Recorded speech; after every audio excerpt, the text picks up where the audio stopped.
선생님들 다시 인사드리겠습니다. 상문고 박창욱이라고 합니다. 네. 제가 그 교육청의 홈페이지에 들어가서 오늘 행사에 대한 걸 좀 봤어요. 그랬더니 그 이제 보도 자료에 화면에 이런 게 좀 있더라고요. 이렇게 나왔었습니다. 보도 자료에 쭉 이제 앞에 말씀 주셨었던 이제 조장익 부장님에 대한 얘기가 있었고 제가 관련된 건 두 문단이었어요. 그래서 저는 저걸 주제로 하고 그다음에 이제 최은희 중등교육과장님께서 이제 이런 말씀을 주셨더라고요. 예, 고3 담임교사는 학생의 진로와 대입을 가장 가까이에서 함께 고민하는 중요한 역할을 맡고 있다. 이번 연수를 통해서 변화하는 대입 환경 속에서 담임교사들이 자신감을 갖고 학생 맞춤형 진학지를 펼치는 데 도움이 되길 바란다라는 말씀을 주셔서 요게 이제 앞으로 제가 지금 말씀드릴 거에 대한 오늘 연수의 목표라고 생각하시면 될 것 같습니다. 자, 요거를 위해서 일단 목차는 세 개로 잡았어요. 세 개로. 첫 번째는 2027 대입에 대한 얘기를 할 거고요. 그리고 또 로마자 2번에서는 고3 담임교사가 올해 이제 선생님들이 올해 1년 동안 보내시게 될 한 해에 대한 이야기를 좀 오늘부터 해서 내년 2월까지를 쭉 훑어보려고 합니다. 그리고 마지막에 이제 마무리 좀 말씀을 좀 드릴 거고 그 연구사님께서 그러니까 장학사님께서 오늘 이제 강의 자료는 드리셨을 텐데 죄송하지만 무시해 주시고요. 다시 드리겠습니다. 그러니까 장학사님 무시하라고 하는 건 아니고 제 자료를 무시해 주시고 이제 다시 말씀드리도록 하겠습니다. 저는 이제 아까 그 상문고등학교라는 학교에서 일을 하고 있습니다. 그러니까 물론 대한민국의 중심은 전주죠. 전라북도의 전주 근처에 이제 위성 도시로서의 여러 가지 뭐 군과 죄송합니다. 모두 외우지 못해서 외우긴 외웠는데 시간 관계상 말씀 못 드리는 거고요. 이제 그리고 왜냐하면 이제 우리가 수도에서도 가장 가깝게 행정 수도에서도 가장 가깝게 있고 저희 지역은 사실은 북한이 내려오면 바로 인접해 있는 이런저런 미사일 날라오면 바로 맞는 곳이긴 합니다. 근데 이제 그런 후진적인 지역에 있습니다. 저는 이제 서울에 있고요. 서울에 이제 남산을 노른자라고 했을 때 제가 이제 근무하고 있는 학교는 아래쪽 흰자의 탄부분이라고 학교에서 싫어하긴 할 텐데 어쨌든 그 경기도랑 인접해 있는 학교입니다. 교육적으로는 한 번에 고등학교를 보내는 진학률이 한 50% 전후밖에 되지 않는 소위 이제 강남 서초 지역의 가장 이제 안타까운 지역에 있는 학교에 있다고 생각하시면 되고요. 왼쪽은 이제 서울을 중심으로 했었던 저희 학교와 원래 제가 이전에는 빨간색으로 체크를 했었었는데 지역인 만큼 제가 빨간색을 오늘 가능한 지향하려고 하고 있습니다. 정치적 이슈나 그런 건 생각은 전혀 아니니까 선생님들 오해는 하지 않으셨으면 좋겠습니다. 시트 색깔도 일부러 그런 색깔인지 모르겠는데 어쨌든 제가 한번 쭉 이어가도록 하겠습니다. 수도권 대학 지도에 보시면 경기권이 사실은 이제 그 서울을 노른자라고 했을 때 근처에 이제 후라이 부분, 흰색 후라이 부분. 어차피 경기 선생님 많이 안 계실 거니까 이제 있는데 저희 이제 아래쪽 학교들이 저희한테는 관심 있는 거잖아요. 그러니까 회사든 뭐 어디든 간에 학교든 간에 가까운 게 제일 좋지 않습니까? 그래서 서울에 있는 저로서는 가까이 보내는 수밖에 없는 환경이긴 있습니다. 그죠? 저희 학교 입장에서는 왼쪽에 있는 전라남북도의 지역이고 오른쪽은 이제 대한민국의 중심 전라북도의 지도를 따로 모아놓은 건데 이게 좀 보시면 이제 전주에 이제 학교가 전북대가 여기저기 이제 다양한 캠퍼스들을 가지고 있고 뭐 군산대, 예수대, 전주대, 전주교대, 예일대 혹시라도 제가 언급하지 않는 대학들이 혹시 있다라고 하면 불편하면 시간 관계상인 거니까 이해를 좀 부탁드리고 넘어가도록 하겠습니다. 가도록 할게요. 첫 번째 좀 드려보고 싶은 질문이 사실 제가 고3 담임교사에 대한 얘기를 하면서 무슨 교직학, 교육학에 대한 이런 수업도 아닌데 이런 말씀을 한번 여쭤보는 건 저한테 교사라는 직업은 저한테 그냥 매달 월급을 주는 직업입니다. 그러니까 아내와 제가 이제 11살짜리 아이를 기르고 있는데 그 아이를 살게 해주는 먹고 살게 해주는 그냥 직업에 불과합니다. 한 달에 한 번씩 월급을 주고 있고 뭐 어느 정도 뭐 정년도 보장돼 있다고는 하지만 일단 그런 직업이었는데 제가 전 이제 개인적으로는 사회학부 행정학을 졸업하고 교대원에 가서 교직이수를 해서 나중에 들어갔거든요. 근데 교대원의 첫 수업에서 교직관에 대한 수업을 좀 해주셨던 분이 교수님이 계셨었습니다. 이제 교직관에 이런 게 있다고 하더라고요. 성직관, 노동직관, 전문직관, 공직관. 근데 저한테 제일 와닿았었던 그래도 좀 뭔가 있어 보였던 느낌은 전문직관이었습니다. 전문직관. 그러면 전문직이 뭐냐에 대한 부분을 한번 고려해봤을 때 전문직하면 혹시 떠오르는 직업들이 있으실까요? 이렇게 해주시면 됩니다. 아직 몇 번 좀 놓치셨는데 제가 강사가 한 10분 전쯤에 절대 답변하지 말아달라. 그런 분들 계십니다. 습관처럼 너무나 우리가 또 우수하게 하셨던 분들이 계셔서. 근데 생각은 떠오르셨죠. 제가 한번 떠올렸던 직업들은 변호사, 의사, 컴퓨터 전문가, 입시 전문가 이런 전문가들이었었습니다. 예. 외우시는지 잘 모르겠는데 궁금하긴 한데 가서. 근데 이제 전문직의 속성에 대해서 보면 이런 한 5가지 특징이 있다라고 합니다. 근데 이 중에서 그래도 좀 더 와닿았었던 건 이 2가지였습니다. 예, 전문직으로서의 사회적 승인, 체계에 대한 지식 기본과 기술. 혹시 그럼 다시 돌아가서 선생님들은 혹시 요 직업들 생각하셨을 때 떠오르는 인물들이 좀 있으실 수 있을까요? 그죠? 제가 떠올려봤던 인물들은 변호사 조영래 변호사 지금 고인이 되셨었던, 의사는 이국종 박사님, 컴퓨터 전문가는 빌 게이츠 씨 뭐 이런 느낌. 그렇죠. 입시 전문가는 이런 느낌을 좀 일단 가져왔습니다. 네, 어쨌든 그러니까 그런 느낌이었습니다. 이게 사실 제가 전문가에 대한 느낌은 이 사람을 만나기 전과 만난 후가 달라했다고 생각했습니다. 그러니까 물론 이제 받는 보수나 페이는 다 차치하고, 제가 오늘 아침 6시 반에 출발해서 지금 전라북도 교육청 요 청도 내려가는 9시 반쯤 도착을 해서 오전에 이제 김은 선배님 강의를 이제 아래층에서 듣고, 그러고 나서 이제 선생님들 좀 찾아뵙게 됐는데, 오전에는 막 버스 차들이 막 여기 가득, 지금도 가득 채 외우셨는데 여기 아래층도 가득 차가지고 하루 종일 지금 작가님들 또 파견 교수님 선생님들 고생하고 계실 텐데, 그 모든 사람들이 하는 이유에 대한 부분들이 이제 만나기 전과 후가 얼마나 달라졌냐입니다. 그러니까 아침 6시 반에 제가 오면서 물론 그런 일이 생기면 안 되지만 불의의 사고를 당했어요. 예를 들어서 교통사고를. 그래서 제가 수술대에 누워 있습니다. 교통사고 때문에. 근데 저희 문을 딱 열고 이국종 박사님이 딱 들어옵니다. 그러면 살았다 이런 느낌 아니겠습니까? 죽어도 여한 없다. 저분이 못 살리면 난 아무도 못 살리는 거다 이런 느낌. 그러니까 결국 이게 만약에 지금 컴퓨터가 그죠, 문제가 이렇게 막 발생을 했는데 저기 막 뒷문에 빌 게이츠 씨가 쫙 문 열고 들어옵니다. 그럼 그분은 무조건 해결하지 않겠습니까? 이거 갖다가 싹 다 막 바꿔 막 해가지고 장비 막 해가지고. 그러니까 여기에 만났었던 아까 이제 입시 전문가 그죠? 딱 만난 상담사 막 단장님 딱 만난 거예요. 그러면 난 이분 만나서 여기 가면 그냥 여기가 최선인 거다라는 느낌에 대한 분이. 그러니까 여기 한 분 한 분이 사실은 그런 전문가로서 앉아 계시는 거잖아요. 그런 걸 바라보면서. 요거였었습니다. 그러니까 학생들은 날 만나기 전과 후가 성장했을까 달라졌을까? 교육에 대한 부분은 결국 변화에 대한 부분이라고 했을 때, 그럼 과연 난 전문가인 거죠. 그러니까 우리는 때로는 3월 달에 만난 아이가 12월 달에 그대로 간 모습을 보면서 쟤는 진짜 안 달라진다라고 하면, 3월 달에 아쉬운 학생은 과거에 내 동료라던가 선후배의 판단 결국 만나고 낸 거잖아요. 근데 내가 10월, 11월에 얘가 안 바뀌었으면 사실은 이건 그분들보다 내 잘못일, 내가 원인일 수도 있겠다는 생각이 들었던 거죠. 선생님들 혹시 내과나 소아과에 혹시 감기 몸살로 병원 해본 거 보시면 저는 한두 번 갔다가 잘 안 들면 잘 안 가는데 그 병원을. 근데 이 아이는 나 지금 190번 만나는 거잖아요. 하루 종일 있으면서. 그러면 얘가 안 바뀌면 얘한테 잘못보다는 어쩌면 불편하지만 나한테 어쨌든 우리가 이제 그 원인을 찾아볼 수는 없겠지만, 그러니까 그런 거에 대한 부분이었었습니다. 그래서 날 만나지 않았다면 더 성장하지 않았을까? 그리고 날 만나 있다면 더 발전하지 않았을까? 그리고 또 무엇보다 이거였습니다. 내 자식이라면 나 같은 교사를 만나길 바랄까? 이런 거에 대한 부분들. 일단 먼저 시작을 해보려고 합니다. 이제 본격적으로 시작하겠습니다. 대입 준비에 대한 이해부터 일단 로마자 1번부터 들어가긴 할 건데요, 선생님들. 그냥 뭐 45년부터 쭉 가져왔고요. 2023년 최근에 이르고 있습니다. 그리고 이제 중3 2월에 뭐 대입 정책 발표되고 고1 1월 8월에 기본 사항 나오고, 이제 고2 4월에 지금 각종 모든 자료들은 결국은 작년 4월에 났었던 시행 계획을 기반으로 해서 만들어지고 있는 자료들이고요. 올해 5월 달에 이제 요강들이 확정이 되겠죠. 사실 전 소위 진학 관련된 일을 하게 되면서 이 분야는 정말 공정하거나 합리적이거나 그러지 않겠다는 생각이 들었던 게, 제가 초임 고3 담임을 하든 아니면 처음 뭘 하든 간에 수년 동안 수십 년 동안 자료와 데이터와 경험을 갖고 왔던 선생님들도 담임하고 계시는 거고, 난 이제 첫걸음 가서도 뭔가 그분들과 같이 뭔가를 해야 되는 거잖아요. 그런 상황에서 내가 얼마나 어떤 것들을 따라가면서 함께 할 수 있을까의 생각이 좀 들었었던 거였어서, 그러니까 물론 그래서 지금 이렇게 고생하고 계시는 거긴 할 텐데요.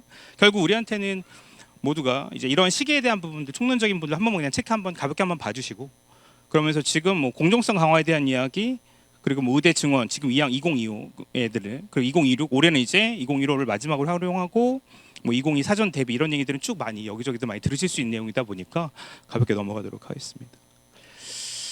지금 이제 고2, 고3에 대한 얘기는 사실은 뭐 학점제 이런 얘기에 대한 얘기도 사실 너무나 많은 얘기들을 하긴 한데, 제가 오늘 이런저런 말씀을 좀 드리긴 할 건데요. 들으시면서 저건 나랑 생각이 다른데, 저건 좀 불편한데라고 말씀하시면 그냥 무조건 그건 선생님 생각이 맞는 겁니다.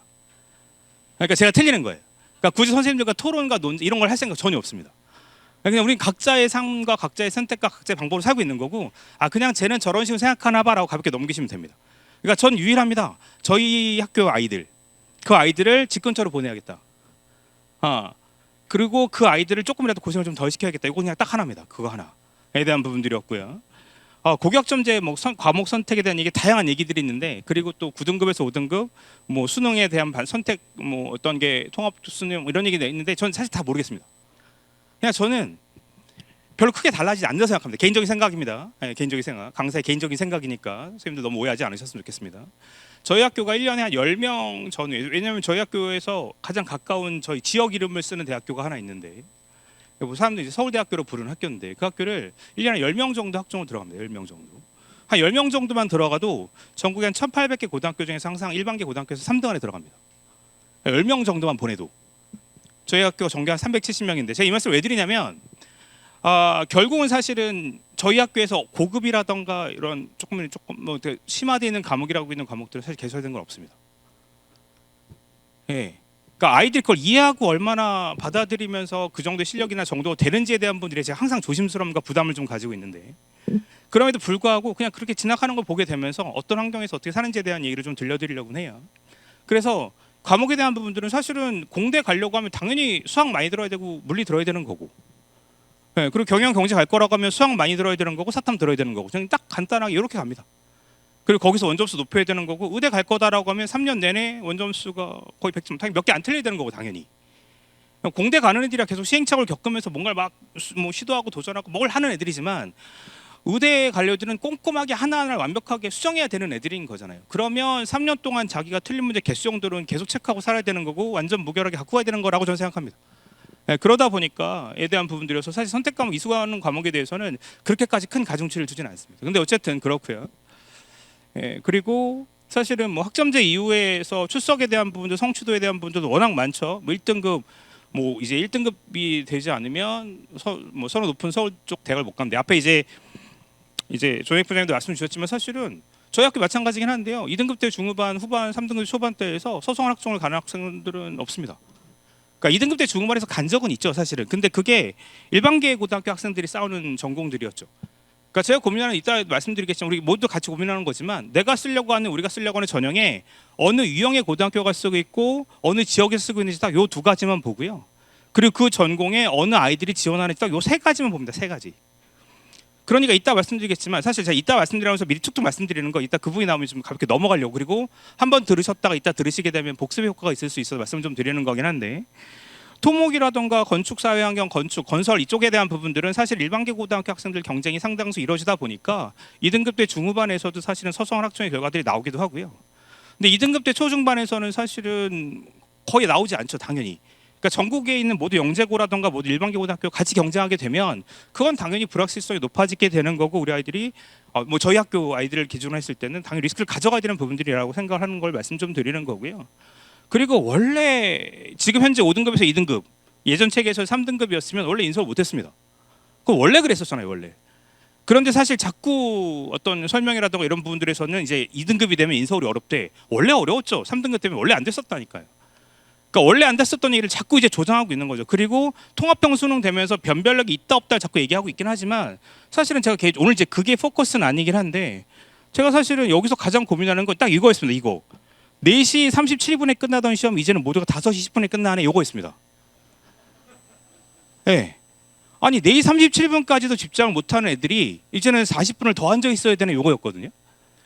일주일에 3일을 4시까지 앉아 있다가, 나흘을 4시까지 앉아 있다가 그거보다 37분 더 시험 보면서 있었던 아이들이 이제는 저희 학교 같은 경우는 이제 6교시를 3일을 해서 일주일에, 그러면 이제는 아이들이 4시까지 남아있는 날은 이틀밖에 없고 3일은 3시면 집에 가는데, 그러면 그 3시에 집에 가는 아이들이 평상시엔 3시에 집에 가다가 시험 보는 날만 2시간 더 남아 있어야 되는 거잖아요. 그러니까 그 집중력이 안 된다는 거죠, 사실은. 그 집중력이. 그러니까 왜 일반계 고등학교에서 1년 내내 모든 수업을 최대한 집중해서 필기하면서 듣는 애들이 선생님들 학급에 몇 명이나 계신지는 모르겠지만 저는 사실은 10%가 안 된다고 생각합니다. 사실 더 낮은 퍼센트를 말씀드리고 싶긴 한데 지금 유튜브 녹화가 된다고 그래가지고 지금 사실. 그러면 그 정도도 몇 명 안 되는 아이들이, 그럼 그 전에 한 반에서 1명, 2명 될까 말까 하는 아이들이, 그러면 그렇게 따진다라고 하면 전국의 걔네들이 2,000개 고등학교 정도만 생각한다라고 하면 한 학교에 한 5명 정도만 있었어도 그 정도 인원이면 연구대 되는 거 아닙니까, 스카이? 그럼 한 학교에서 그 정도 애들이 한 1년 내내 수업 듣고 1년 내내 열심히 해서 그 정도 스카이 가는 게 평균적으로 맞지 않나라는 생각을 가지고 있습니다. 그러니까 깨어있지도 않는 애들한테 자꾸 탐구를 얘기하고 거기에 대해서 무슨 노력을 얘기하게 되는 순간 그건 불편하고 힘들어지는 것 같고요. 아주 교사의 부담만 커지는 것 같습니다. 일단 깨어있어야 뭐 질문도 하는 거고 깨어있어야 탐구도 하는 거고 얘가 찾아와야 뭘 하는 건데 거기에 대한 부분을 일단 먼저 말씀 좀 드리는 거예요. 그래서 이거부터 시작이라고 생각합니다. 그러니까 제가 무슨 공교육 살립시다, 학교 살립시다 이런 말씀 드리고 싶은 건 아닌데 그냥 애들을 깨워서 팬들게 하는 게 먼저가 아닌가라는 생각을 가지고 있습니다. 그러다 보니까 입시 지도는 생각보다 쉽게 접근하려고 하고요. 그리고 지금 보시는 건 이제 2027까지는 총 115문제였었고요. 영어랑 한국사 빼면 그러면 이제 통합 이제 2028부터는 그냥 125문제가 되나 보다 이런 느낌입니다. 그리고 그 중에서 몇 개를 틀린지에 대한 부분을 좀 말씀드리려고 하는 거고 이건 이제 넘어가겠습니다. 뭐 하실 수 있는 일정들이고요. 이거 네, 거기서 넘어가겠습니다. 뭐 워낙 많이 들으셨을 내용들이어서 사실은 뭐 대학마다 신설 뭐 논술이 언제 뭐가 신설됐고 이런 분들은 그냥 보시면 이해하실 수 있는 내용을 넘어가도록 할 거고요. 정시에서 자꾸 이제 교과 반영에 대한 얘기들이 다양한 얘기들이 있는데 사실은 서울대 진작부터 시작했었고 고대도 정량평가를 시작했었었는데 9등급 책에서 내신 4등급이면 서울대 갈 수 있어요 없어요를 갖다 생각했을 때 저는 당연히 갈 수 있다고 생각합니다. 당연히. 실제 저희 반에서 그냥 갔었던 애들도 있고 서울대 자유전공 의대는 모르겠습니다. 의대는 빼고. 얘네들은 사실은 내신이 낮아서 못 가는 게 아니라 수능을 못 봐서 못 가는 거지. 그러니까 사실은 철저하게 수능으로 극복하면 되는 거고요. 그 얘기와 그 질문들을 갖다가 1학년, 2학년, 3학년 학부모 가는 건 더 이상합니다. 일단 수능 다 맞아놓고 얘기하자. 수학도 지금 뭐 잘 못 맞는 상황에서 국어도 못 맞는 상황에서 자꾸 내신 얘기하지 말고. 왜냐하면 저희가 철저하게 이 서울 지역에 대한 부분들은 우리가 다양한 것들이 교과 종합 논술 정시가 있긴 하지만 결국은 수능으로 저희는 직결될 수밖에 없는 지역이다 보니까 여기에 사실은 뭔가를 사활을 걸어야 되는 지역이기도 합니다. 아이들이 직근처로 가려면. 뭐 2027에서 다양한 변화들이 좀 있죠. 뭐 학생부 종합전형에서 최저가 들어가는 학교도 있고 논술이 수능 전에 뭐 진행하는 학교도 있고 이건 이따가 이제 다시 그 파트에 가서 말씀드리도록 할게요. 큰 틀에 있어서는 결국은 사실은 각종 학생부 종합전형이든 교과든 논술이든 수능 체제에 대한 부분들이 계속 보완이 되고 있는 상황이기도 하고요. 그리고 그 인원에 대한 부분들은 일단 가볍게 넘어가도록 하겠습니다.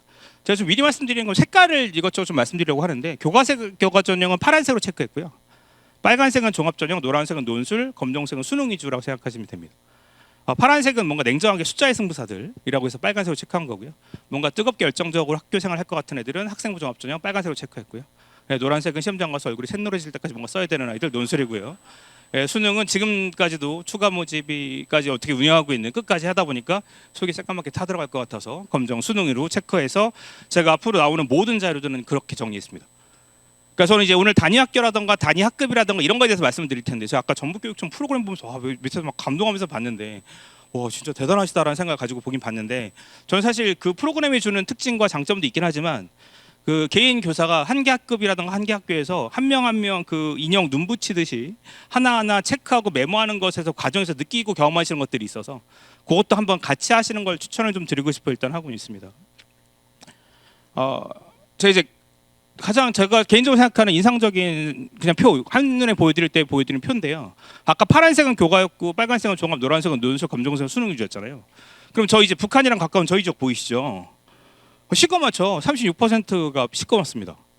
그럼 그렇다라고 하면 근데 이 파란색, 빨간색 교과 종합에서 6, 7%는 항상 2월 되거든요. 그럼 45% 저는 항상 수능으로 갈 수밖에 없습니다. 그러니까 이게 사실은 서울을 제외하고 다른 지역 가면 내신을 갖고 먼저 이야기합니다. 너 내신 몇 등급이야? 그 다음에 학생부 얘기를 하죠. 그러면서 너 내신 몇 등급이니까 이 정도 돼야 이 정도 활동들을 하면 너희 갈 수 있겠다. 그건 각종 유튜브 설명에서도 그렇게 얘기를 하긴 합니다.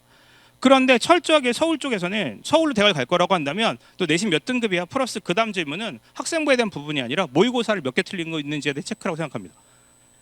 그러니까 모의고사를 결국 가져갈 수 있어요. 왜냐하면 9등급 체계에서 3등급 전후만 한다고 하더라도 서울에서 교과종합으로 갈 수 있는 대학이 없습니다. 전 사실은 지역에 있는 선생님들이 너무나 대단하시고 한편으로는 뭐 이렇게 여러 가지 고민하실 수 있는 건 지역은 사실 3등급, 4등급 전후만 된다고 하더라도 지역에서 가장 선 높은 대학교를 보낼 수 있는 어느 지역든 갖고 있는 거점 국립대학교를 가지고 계시잖아요. 근데 사실은 서울은 그런 대학이 없는 거죠. 그 정도 사이즈와 그 정도 전공과 그 정도 선호를 갖고 있는.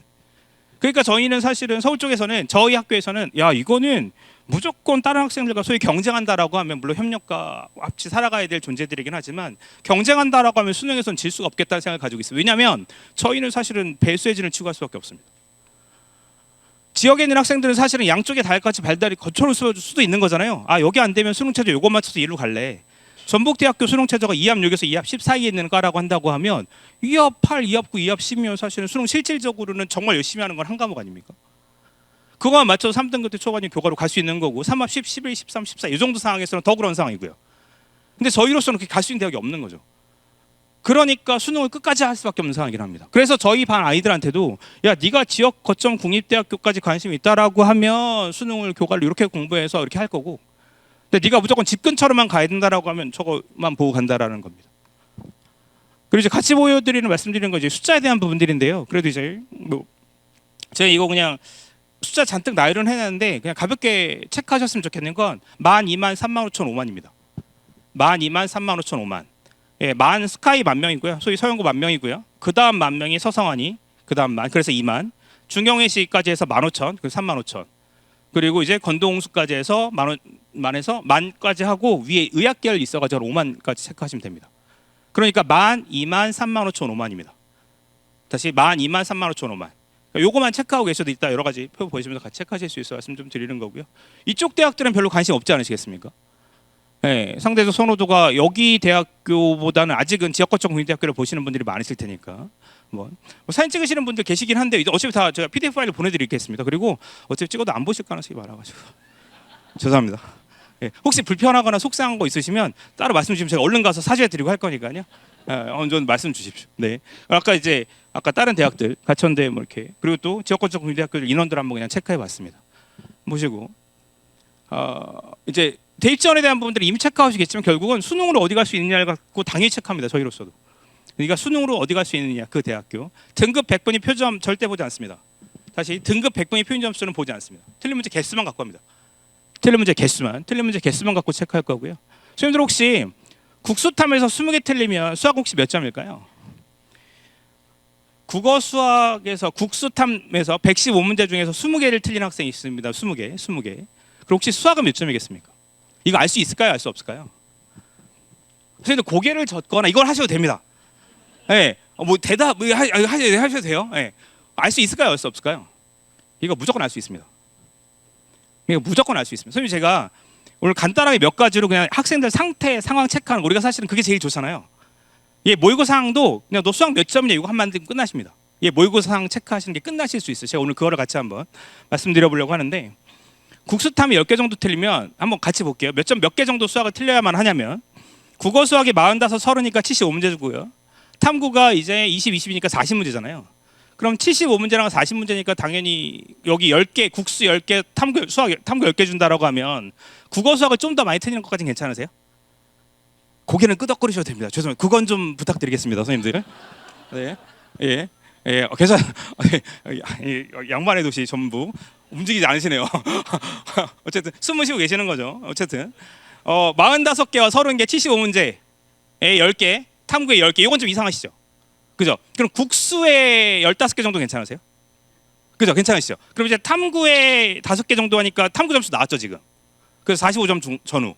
그죠? 그럼 국어 수학 중에서 뭘 더 많이 틀릴까요? 국어 15개. 그럼 무조건 수학이라 잡는데 수학 아닙니다. 무조건 국어예요. 무조건 국어를 더 많이 틀리는 거예요. 왜냐하면 국어는 2점 3점짜리, 수학은 2점 3점 4점짜리가 있죠. 아직은 끄덕거리시면 안 돼요. 그렇군. 안 돼요. 아직은. 그죠? 보세요. 98, 97은 국어에는 있을 수 있습니다. 근데 수학에 있으면 안 되는 거죠. 그래서 수학에 98, 97, 95가 있으면 얘는 수학 교육이 필요한 아이가 아니라 훈육이 필요한 아이입니다. 면담이 필요한 아이예요. 97 맞았다고 와 이제 하나만 더 맞으면 너 이제 100점이야라고 같이 좋아하시면 안 돼요.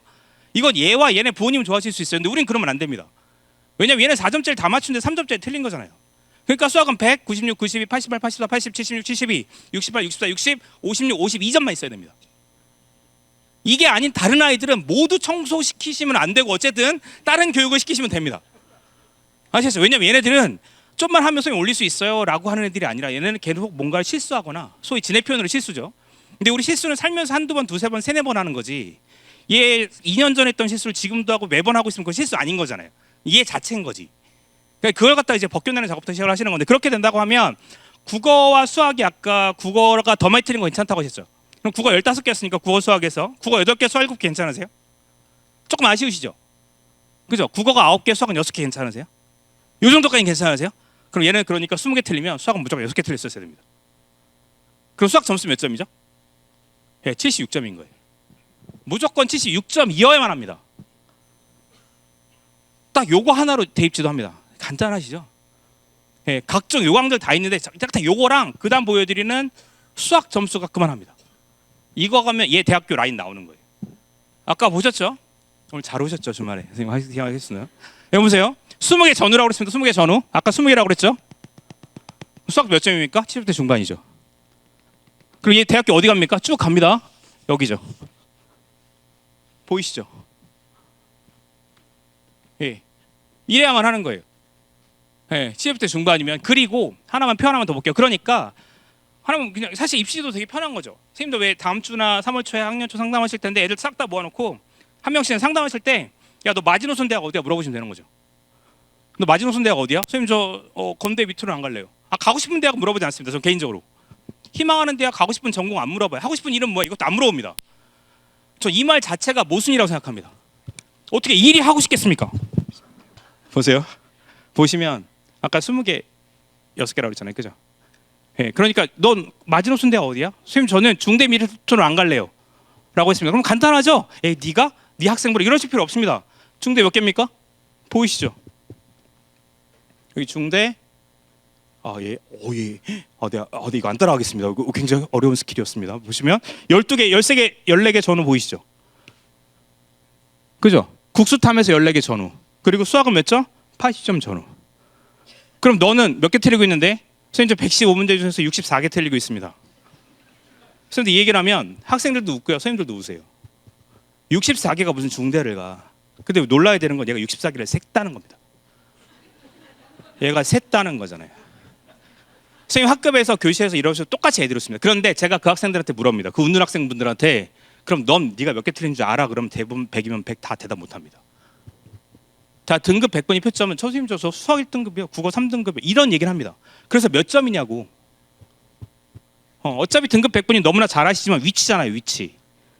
선생님들 왜 고3들이 항상 제 학생은 점수가 떨어져 이런 얘기합니다. N생들이 들어오면 점수가 떨어져라고 얘기를 합니다. 맞나요? 아니죠. 아니 N생이 들어와가지고 애들 협박하는 것도 아니지 않잖아요?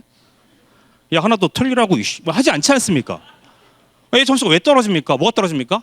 위치가 달라지는 거죠. 자기 점수가 낮으니까 위에 깔리는 점수니까 위치가 떨어지는 거지. 애가 위에 있었으면 밑에 사람들이 와서 위에 위치를 차지해 주는 거잖아요. 그러니까 개수만 보시면 됩니다. 개수만. 그렇게 보셨을 때 보세요. 그러면 아까 64개 틀렸던 애가 중대 밑으로 안 가고 싶어 했어요. 그럼 이제 뭐만 하면 됩니까? 야 중대 가려면 13개 전후를 틀려야 돼. 그럼 이제 너랑 나랑 50개를 어떻게 줄여갈지만 한번 해보자만 하시면 됩니다. 예. 그러면 그 다음부터 얘랑 분석하실 수 있고 정리하실 수 있습니다. 하나하나 갖다가 어떻게 국어를 어떻게 줄여갈지. 너 국어는 45개 중에 23개 틀리고 있었구나. 그랬구나. 수학은 45개 중에 18개 틀리고 있었구나. 그랬구나. 2점, 3점, 4점자 중에서 이거는 먼저 맞췄네. 이건 둘 중에 찍었네. 셋 중에 찍었네. 라고 하면서 걔랑 그걸 대화를 하실 수 있습니다. 그러면 하나하나 줄여간 얘를 관찰하시면 되는 거고 190일 후에 얘랑 이별하시면 됩니다. 얘는 그럼 65개에서 1년 동안 50개 줄일지 30개 줄일지 40개 줄일지는 얘는 그 다음에 있을 수 있습니다. 요즘 N수도 많이 하잖아요. N수를 조정하는 건 아니겠지만 말씀드린 겁니다. 그래서 다시 가겠습니다. 그런 다음에 보시는 건 수학입니다. 수학이 지금 3년 동안에 지난 3년간의 점수입니다. 누적 점수거든요. 오늘 아까 우리가 숫자 하나 외웠습니다. 숫자 몇 가지 외웠는데 10,000, 20,000, 35,000, 5만 외웠습니다. 선생님들 왜 수학 선생님들 수능에 대해서 좀 관심 있는 선생님들은 이게 수학이 언제가 어려웠다 쉬웠다 이런 얘기가 좀 있습니다. 이게 지금 2024 수능에서는 수학이 좀 어려웠다고 하고요. 2025 수능에서는 수학이 좀 쉬웠다고 합니다. 2026 수능에서는 수학이 좀 다시 좀 어려웠다라고 얘기를 하거든요. 근데 그렇게 진짜 그런지 한번 보시죠. 아까 스카이 가려면 몇 등? 만등 아니었습니다. 만등한. 그죠? 그럼 각 해의 만등이 몇 점이었는지 보시죠. 누적 만등. 여기 보이시죠? 만등. 88점. 88점. 90점 약간 안 됩니다. 3개 틀리는 거였어요. 그리고 그 사이에 요 만등 보시면 92점이죠. 그리고 저 끝에 작년이었죠. 최근 수능입니다. 그러면 거기 보시게 되면 만등 점수 몇 점입니까? 90점 전후죠. 괜찮으실까요? 그냥 90점 전후인 겁니다. 만등은. 그리고 2만등 보시죠. 2만등 80점대 중반 보이시죠? 84점. 재작년이라고 할게요. 재작년 보시면 80점대 중반 84점이죠. 2만등.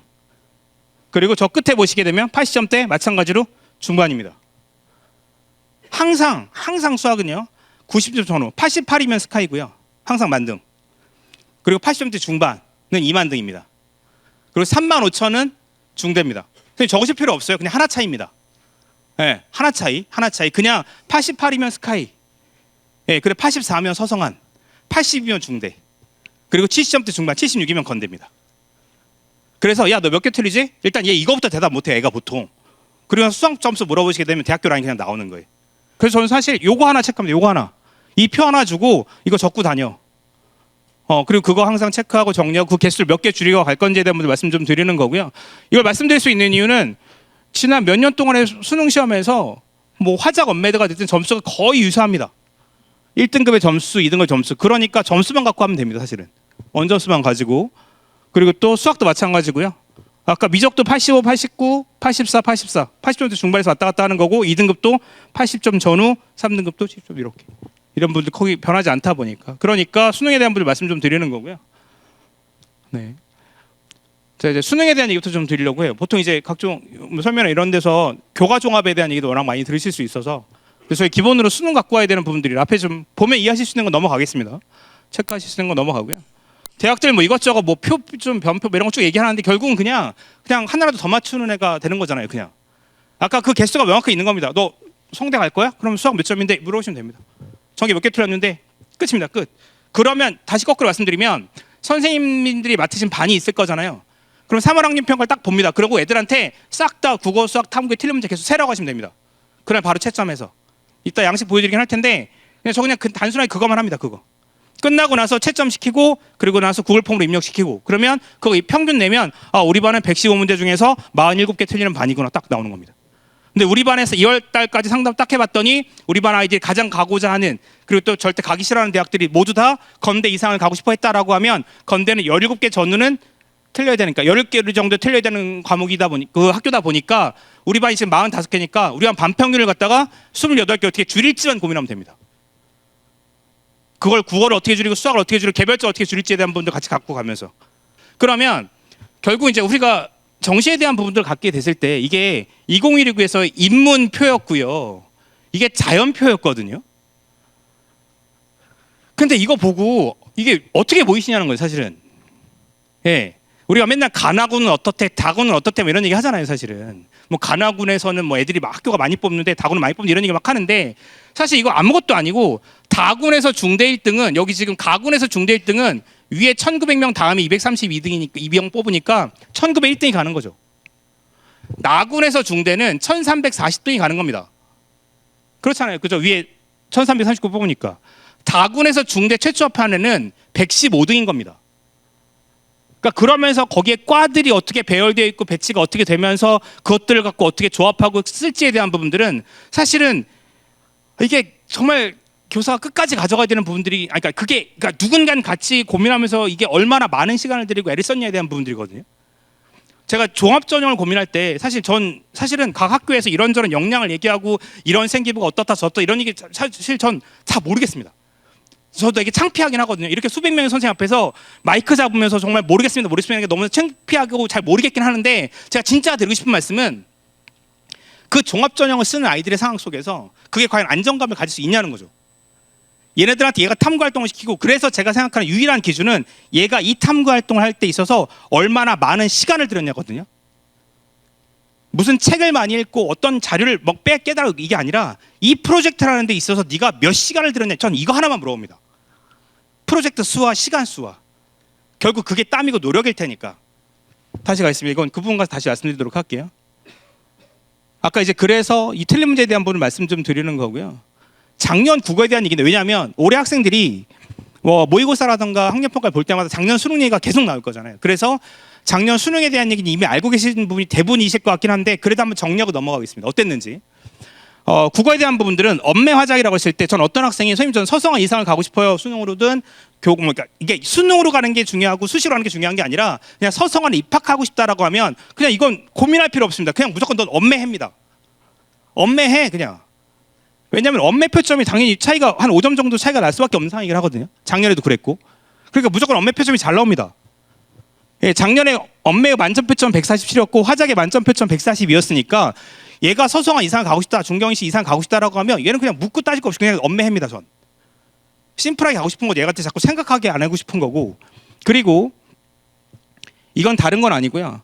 파란색과 빨간색이 제가 지금 2년치를 갖다가 서로 비교해 놓은 거거든요. 그래서 보신다라고 하면 지금 이게 작년, 그러니까 파란색이 작년이고요, 빨간색이 재작년입니다. 그러니까 이거 보실 거 딱 하나 체크하는 건데 작년에 왜 계속 1년 내내 이슈는 무슨 해 이런 얘기하면서 애들이 엄청 많았다 이런 얘기했습니다.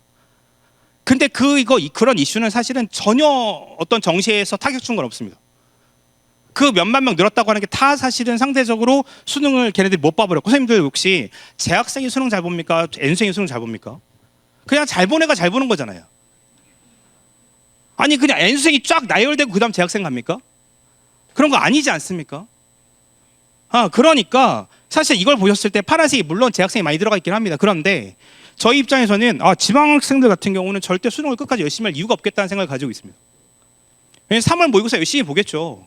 근데 그래서 잘 안 나오면 난 그냥 근처 거창국립대학교 근처 사립대학교 갈 게 얼마지 있는 거잖아요. 근데 저희는 끝까지 갈 수밖에 없다니까요. 안 그러면 다 멀리 가야 되고 집에서 떨어져서.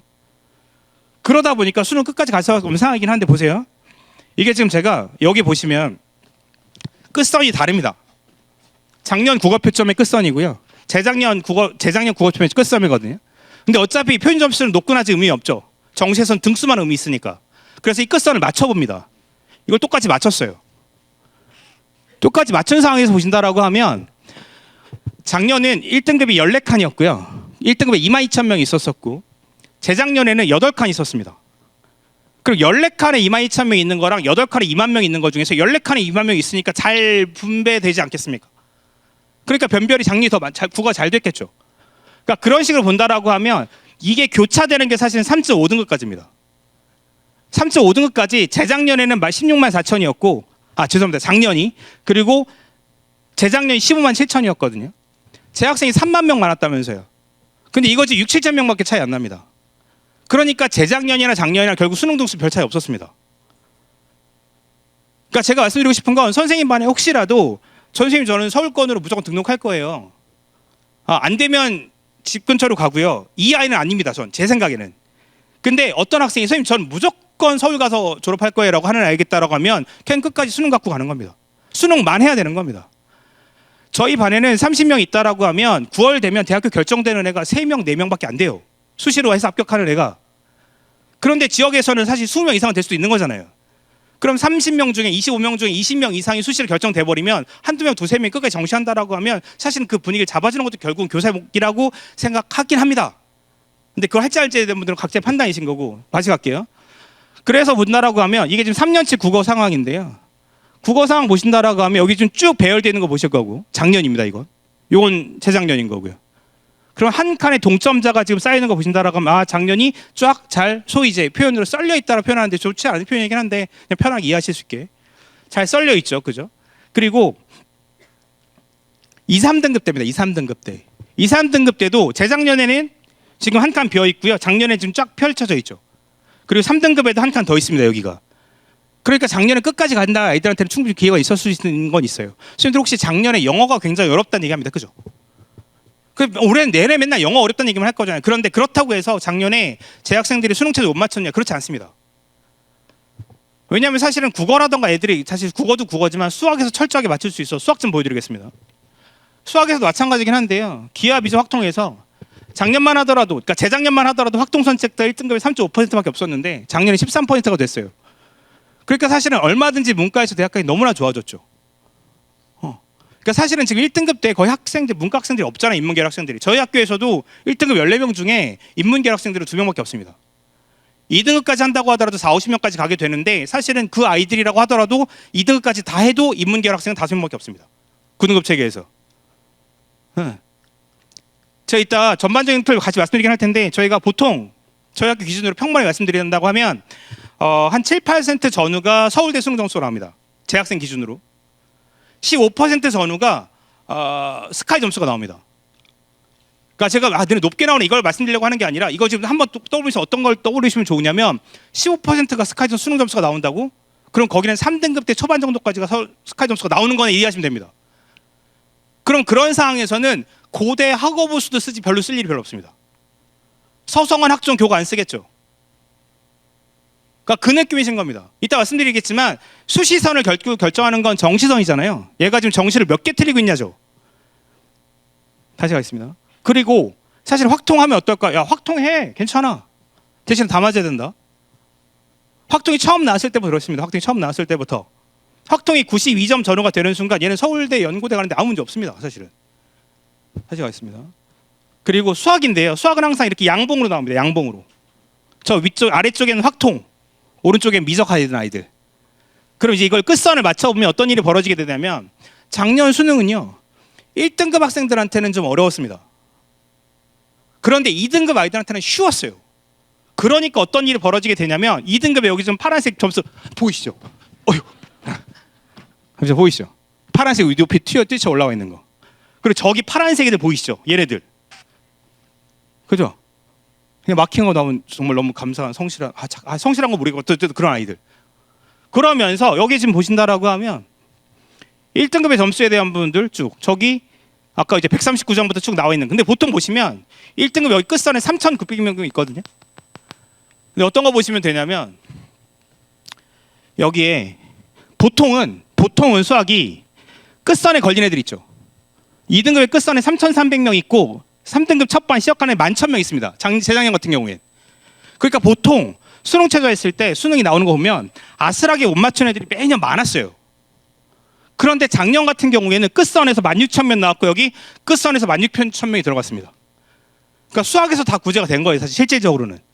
그러니까 작년에 수능 최저 못 맞춘 애가 내가 영어가 어려워가지고 그래서 수능 최저 못 맞췄어라고 얘기를 하면 안 됩니다.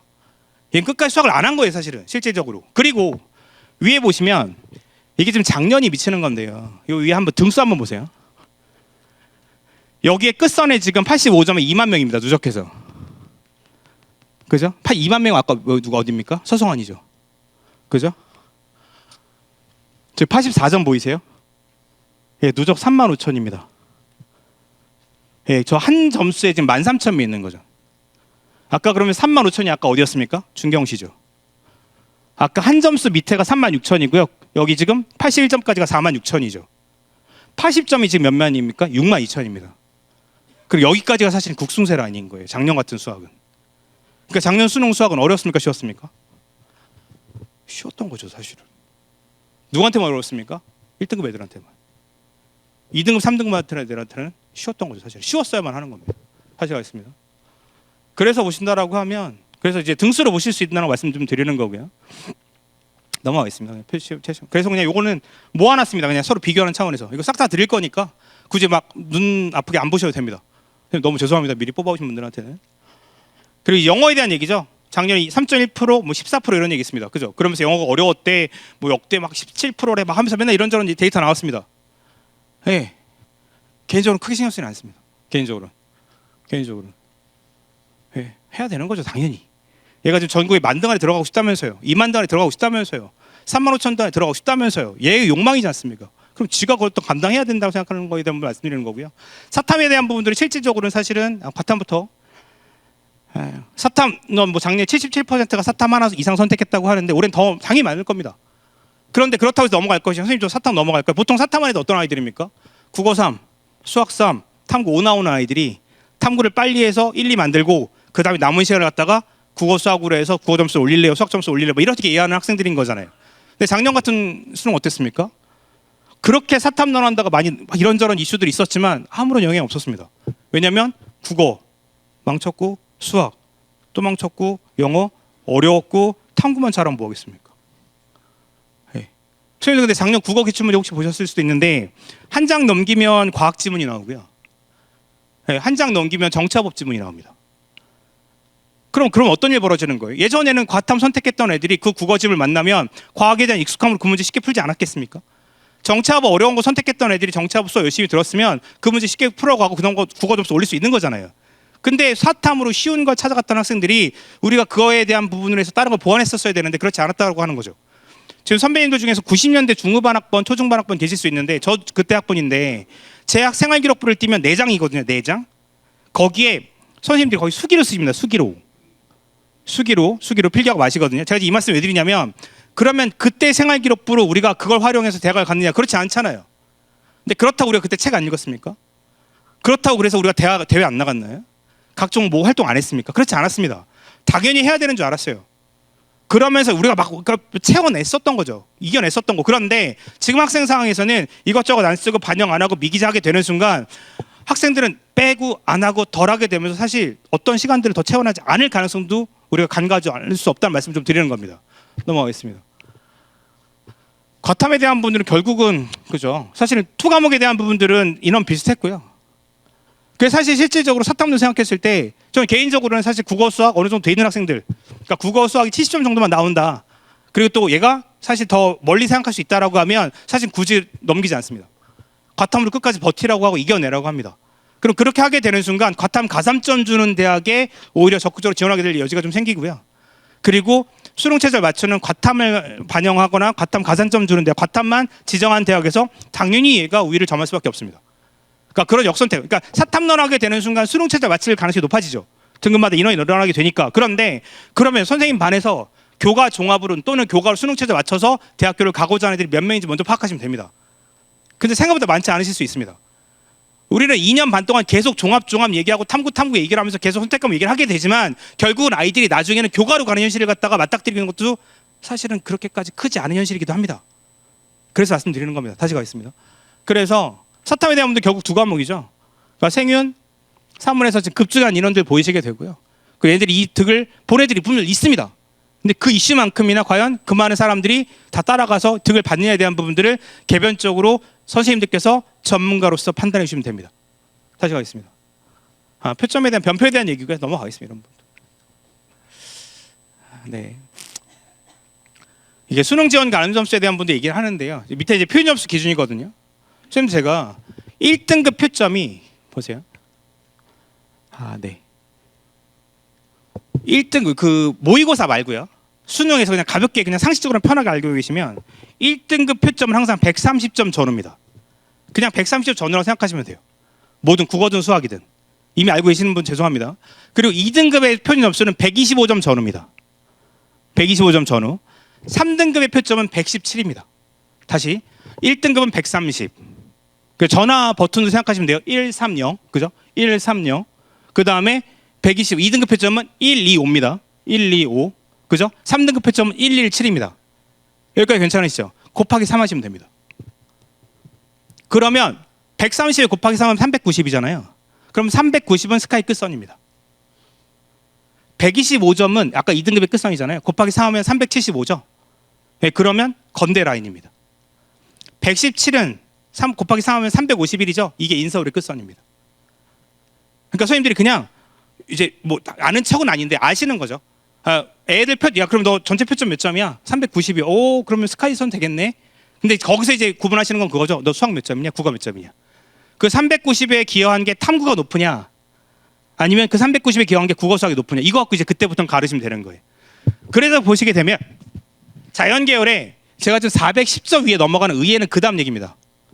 걔네들은 항상 표점이 만점 표점이 달라지니까 아까 보여드렸던 것처럼 만점 표점은 좀 변합니다. 근데 1등급 표점은 항상 비슷하거든요. 그 선에서 유지됩니다. 보신다라고 하면 그래서 서울대 보시면 400점 전후입니다. 항상 그래서 서울대는. 그리고 시립대 그러니까 건대가 아까 375점 전후였잖아요. 그러니까 그 사이에 다른 대학들이 있겠죠. 인문도 간단합니다. 인문 보신다라고 하면 건대는 375점 전후. 서성화는 그러니까 380점 후반이겠죠. 스카이는 395점 전후입니다. 괜찮으시죠? 그냥 끝입니다. 정시는. 그리고 나서 그 다음부터는 디테일인 거예요. 그 다음 다시 가겠습니다. 제가 학생부 지정과 교과 전형에서는 딱 그냥 그 보여드리는 건 교과 전형은 경쟁률 10대 1 전후, 종합 전형은 20대 1 전후입니다.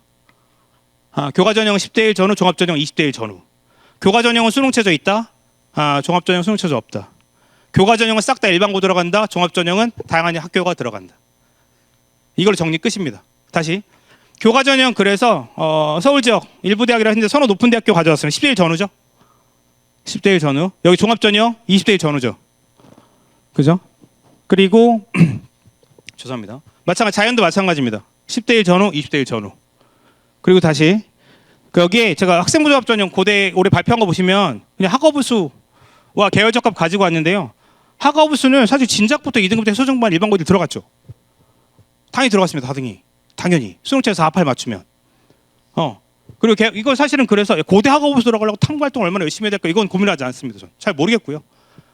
일단 수능 최저부터 맞추고 시작하자. 그래서 실제로 저희 반은 고대 정도만 가면 괜찮다라고 하는 애들은 저희 한 명 빼고 저희 반 고대 학업수 싹 다 쓴 적도 있습니다. 한 명 빼고 다.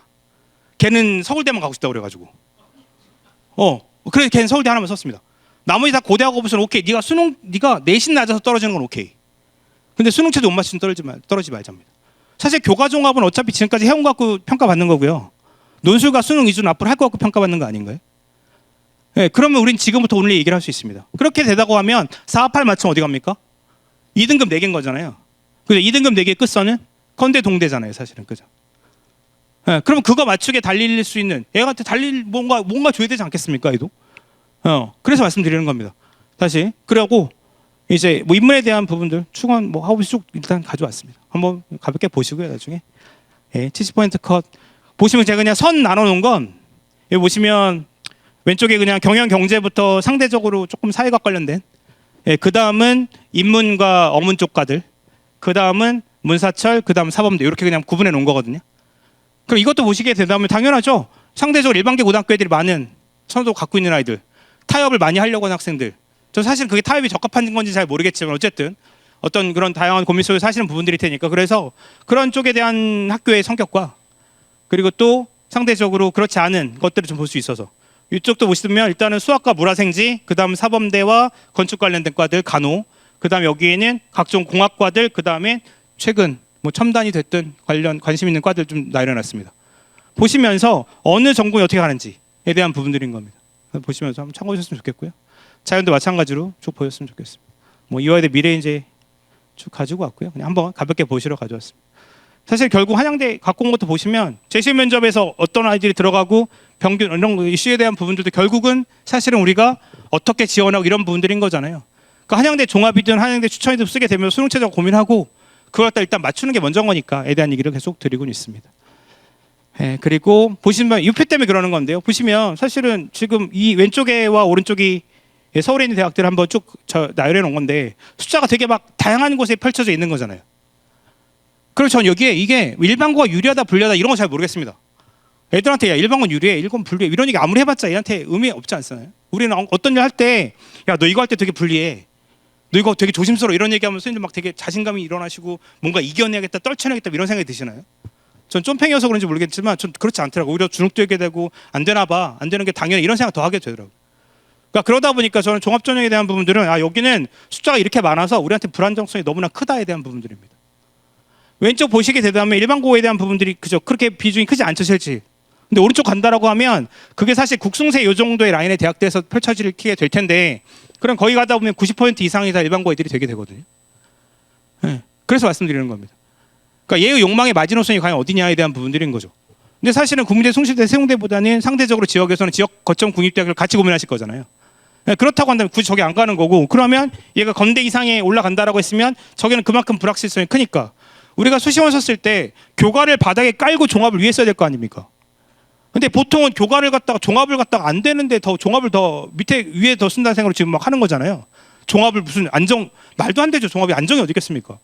라고 저는 생각합니다. 20대의 경쟁률인데요. 그리고 내가 속한 유형의 고등학교가 일반고라고 한다면 뽑는 비율 자체가 매년 달라지는데요. 3, 40% 40%밖에 안 되는데요. 20대의 경쟁률에 일반고에서는 40% 50%밖에 안 들어가는 유형에 그리고 또 수능 최저 없는 상황, 모두가 평가받는 상황. 여기서 이기는 과정 속에서 상대적 경쟁하는 과정 속에서 안정감을 찾는다에 대한 부분들에 저는 사실 물음표가 좀 있습니다. 그래서 그게 이제 나오는 게 교과 전형인 거죠. 그 다음에 교과 전형은 싹 다 일반고잖아요, 사실은. 모든 유형의 고등학교에서 99% 이상이. 근데 그거 누가 모르겠습니까? 그러면 그 유형에 해당하는 학교는 학교마다 몇 명 없지 않을 거 아닙니까? 없지 않겠습니까? 그러다 보니까 말씀드리는 거고 논술입니다. 논술 보시면 그죠? 쭉 이 인원에서 경쟁률 이런 상황에서 가지고 보시면 참고하시면 되겠습니다. 넘어가겠습니다. 수능 위주도 가져왔습니다. 수능 위주 막 검정고시 애들 막 자퇴 많이 하는데 이런 얘기 많이 하잖아요, 그죠? 사실 근데 저희 학교 그렇게까지 자퇴 많지 않습니다.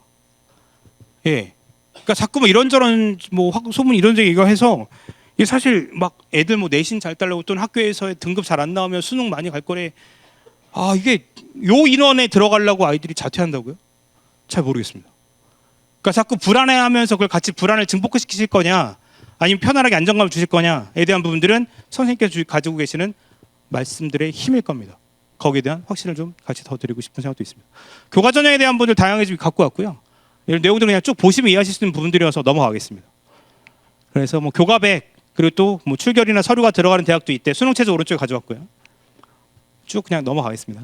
그리고 또 교과 전형 이렇게 쭉 보시면 되고, 이제 뭐 가천대처럼 지역 균형, 뭐 학생부 우수제 이렇게 따로따로 하는 용도의 고등학교도 있고요. 선생님 저희 지역은 그 아까 확인하실 수 있으긴 한데 가천대에서 굉장히 가까운 학교입니다. 예. 근데 가천대를 사실 학생들이 누구나 얘기를 합니다.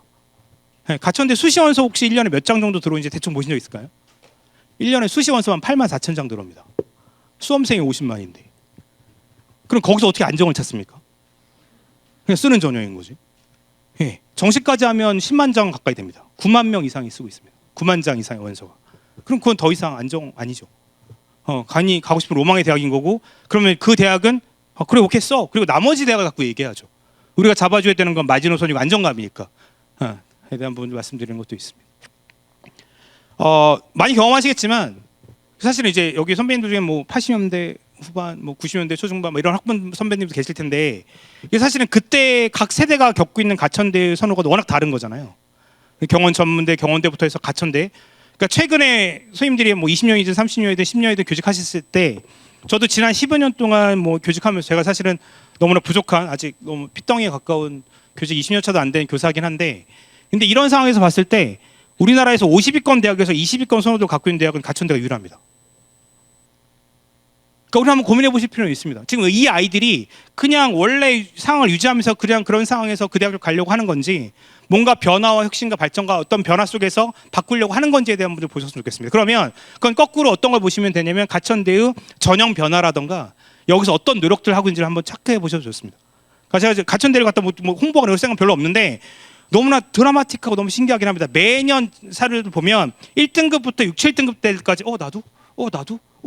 이런 느낌을 가지게 합니다. 이런 희망을 주고 있는 거잖아요, 사실은. 그죠? 그러면 사실은 아이들한테 너도 이런 느낌을 줘야 되는 거잖아요, 우린. 그런 거죠? 네, 그런 느낌. 다시 말씀드리겠습니다. 보시고요.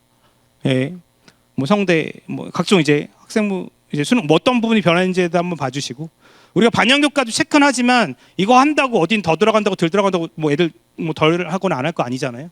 한번 보시면서 체크하셨으면 좋겠고요. 넘어가겠습니다.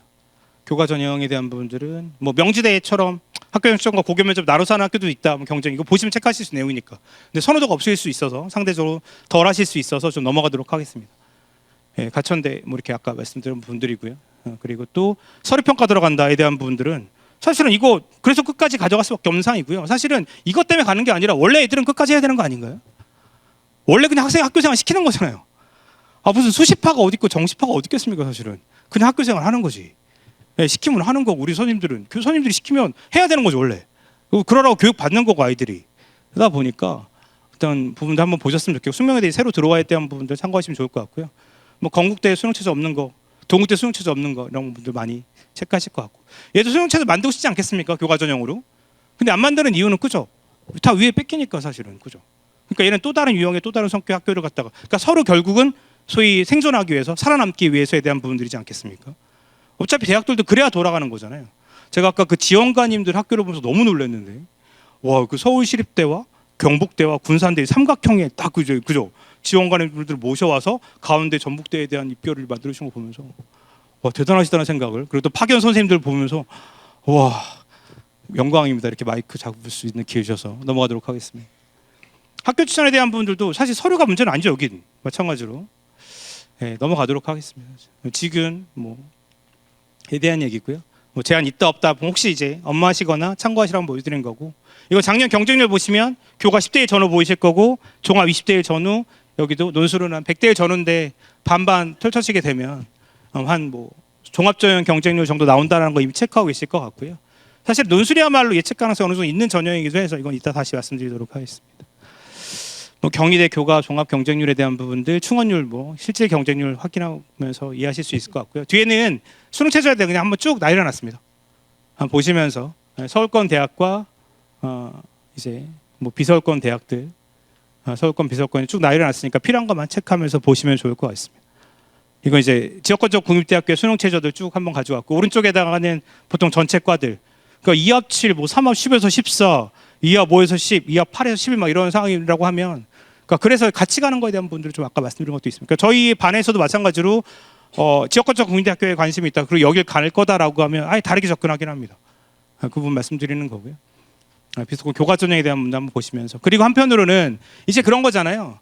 우리가 3합 7, 3합 4라고 하면 선생님 혹시 3합 4면 수능에서 몇 개 틀려야 됩니까? 또는 4합 5 세계 1등급이면 이게 보통 의의 경쟁률이잖아요, 그죠? 의의 이제 수능 최저잖아요. 그럼 보신다라고 하면 지난 4년 동안 국어, 수학, 언매와 미적의 1등급은 6개에서 10개 정도 틀리면 1등급이었습니다. 예. 그러면 이제 아까 수능 탐구까지 간다라고 하면 보통 한두 개 더 하는 거잖아요. 그럼 그런다고 했을 때 3합 4나 세계 1등급이라고 하면 전 과목에서 10개 전후 틀린 거 괜찮으실까요? 그럼 보통 선생님들 의예과를 정시로 가려면 몇 개 틀립니까? 끝선 잡는다고 하더라도 6, 7개 정도에서 끊기거든요. 수학 다 맞는다는 전제. 수학 다 맞는다는 전제. 그러면 이 얘기인 거죠. 오케이, 의대가 보내는 시그널인 거죠. 야, 네가 우리 학교를 수능으로 올라면 한 5, 6개 틀려야 돼. 근데 네가 3년 내내 너네 학교에서 1등급 극초반이었더라. 오케이, 수고했어. 그러니까 수능에서 3, 4개 더 틀려도 우리 학교가 받아줄게. 대신에 우리 학교는 지방에 있다. 그게 지방대 의대 교과 전형인 거죠. 그러니까 사실은 대학도 어쩔 수 없이 우수한 학생들에 대한 인재 전쟁인 거고요. 그럼 한 명이라도 더 받기 위해 있는 상황에서는 그 시그널을 보내고 있는 상황이지 않겠습니까? 그래서 2등급이라고 하면 13개에서 16개 정도. 그러면 3합 7 정도를 맞춘다라고 하면 국수탐에서 한 18개 전후가 맞는 거죠. 그 정도 틀리고 인지를 갖다 얘랑 세 보시면 됩니다. 얘한테 3개 하시는 거죠. 우리는 시키고 애들은 말 들어주면 된다고 생각하시면 되겠습니다. 넘어가겠습니다. 다시 이거에 대한 부분도 말씀드리는 거고요. 제가 그 수능에 대한 부분들은 그냥 담임 선생님들한테 폼 하나만 만들어 놓으시면 편합니다. 이거 별거 아니고요. 시험 본날 애들 남겨서 채점한 다음에 그다음에 이름 적고 선택 과목 체크, 공통 과목 점수, 틀린 문제 개수, 선택 과목 점수, 선택 과목 틀린 문제 개수. 그리고 저 위에다가는 국어 합산 점수, 국어 전체 틀린 문제 개수, 수학 선택 과목, 공통 과목 점수, 공통 과목 틀린 문제 개수, 수학 선택 과목 점수, 선택 과목 틀린 문제 개수, 수학 합산 점수, 전체 틀린 개수. 이걸 이제 다 입력시키고 집에 보내시면 편합니다. 그리고 이제 마찬가지로 영어 원점수, 탐구 원과목, 탐구 투과목. 안 그러면 애들 채점도 안 하거든요. 그 다음날 바로 채점해서 주잖아요. 그러다 보니까 그리고 선생님들이 이제 싹 정리하셔서 애들 상황 보시면 되는 부분들이고요.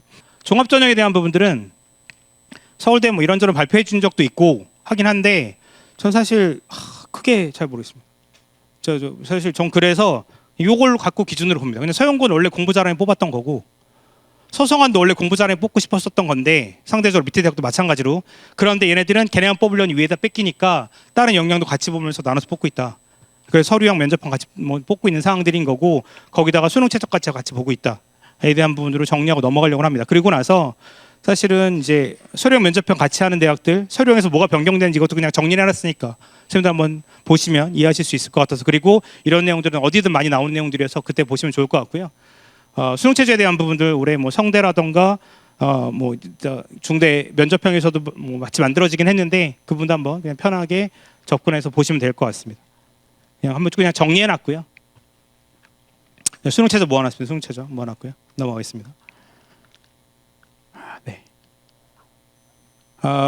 이거 서울시립대에서 장한별 사정관님 연수해 주셨던 거 제가 계속 씁니다. 몇 년째.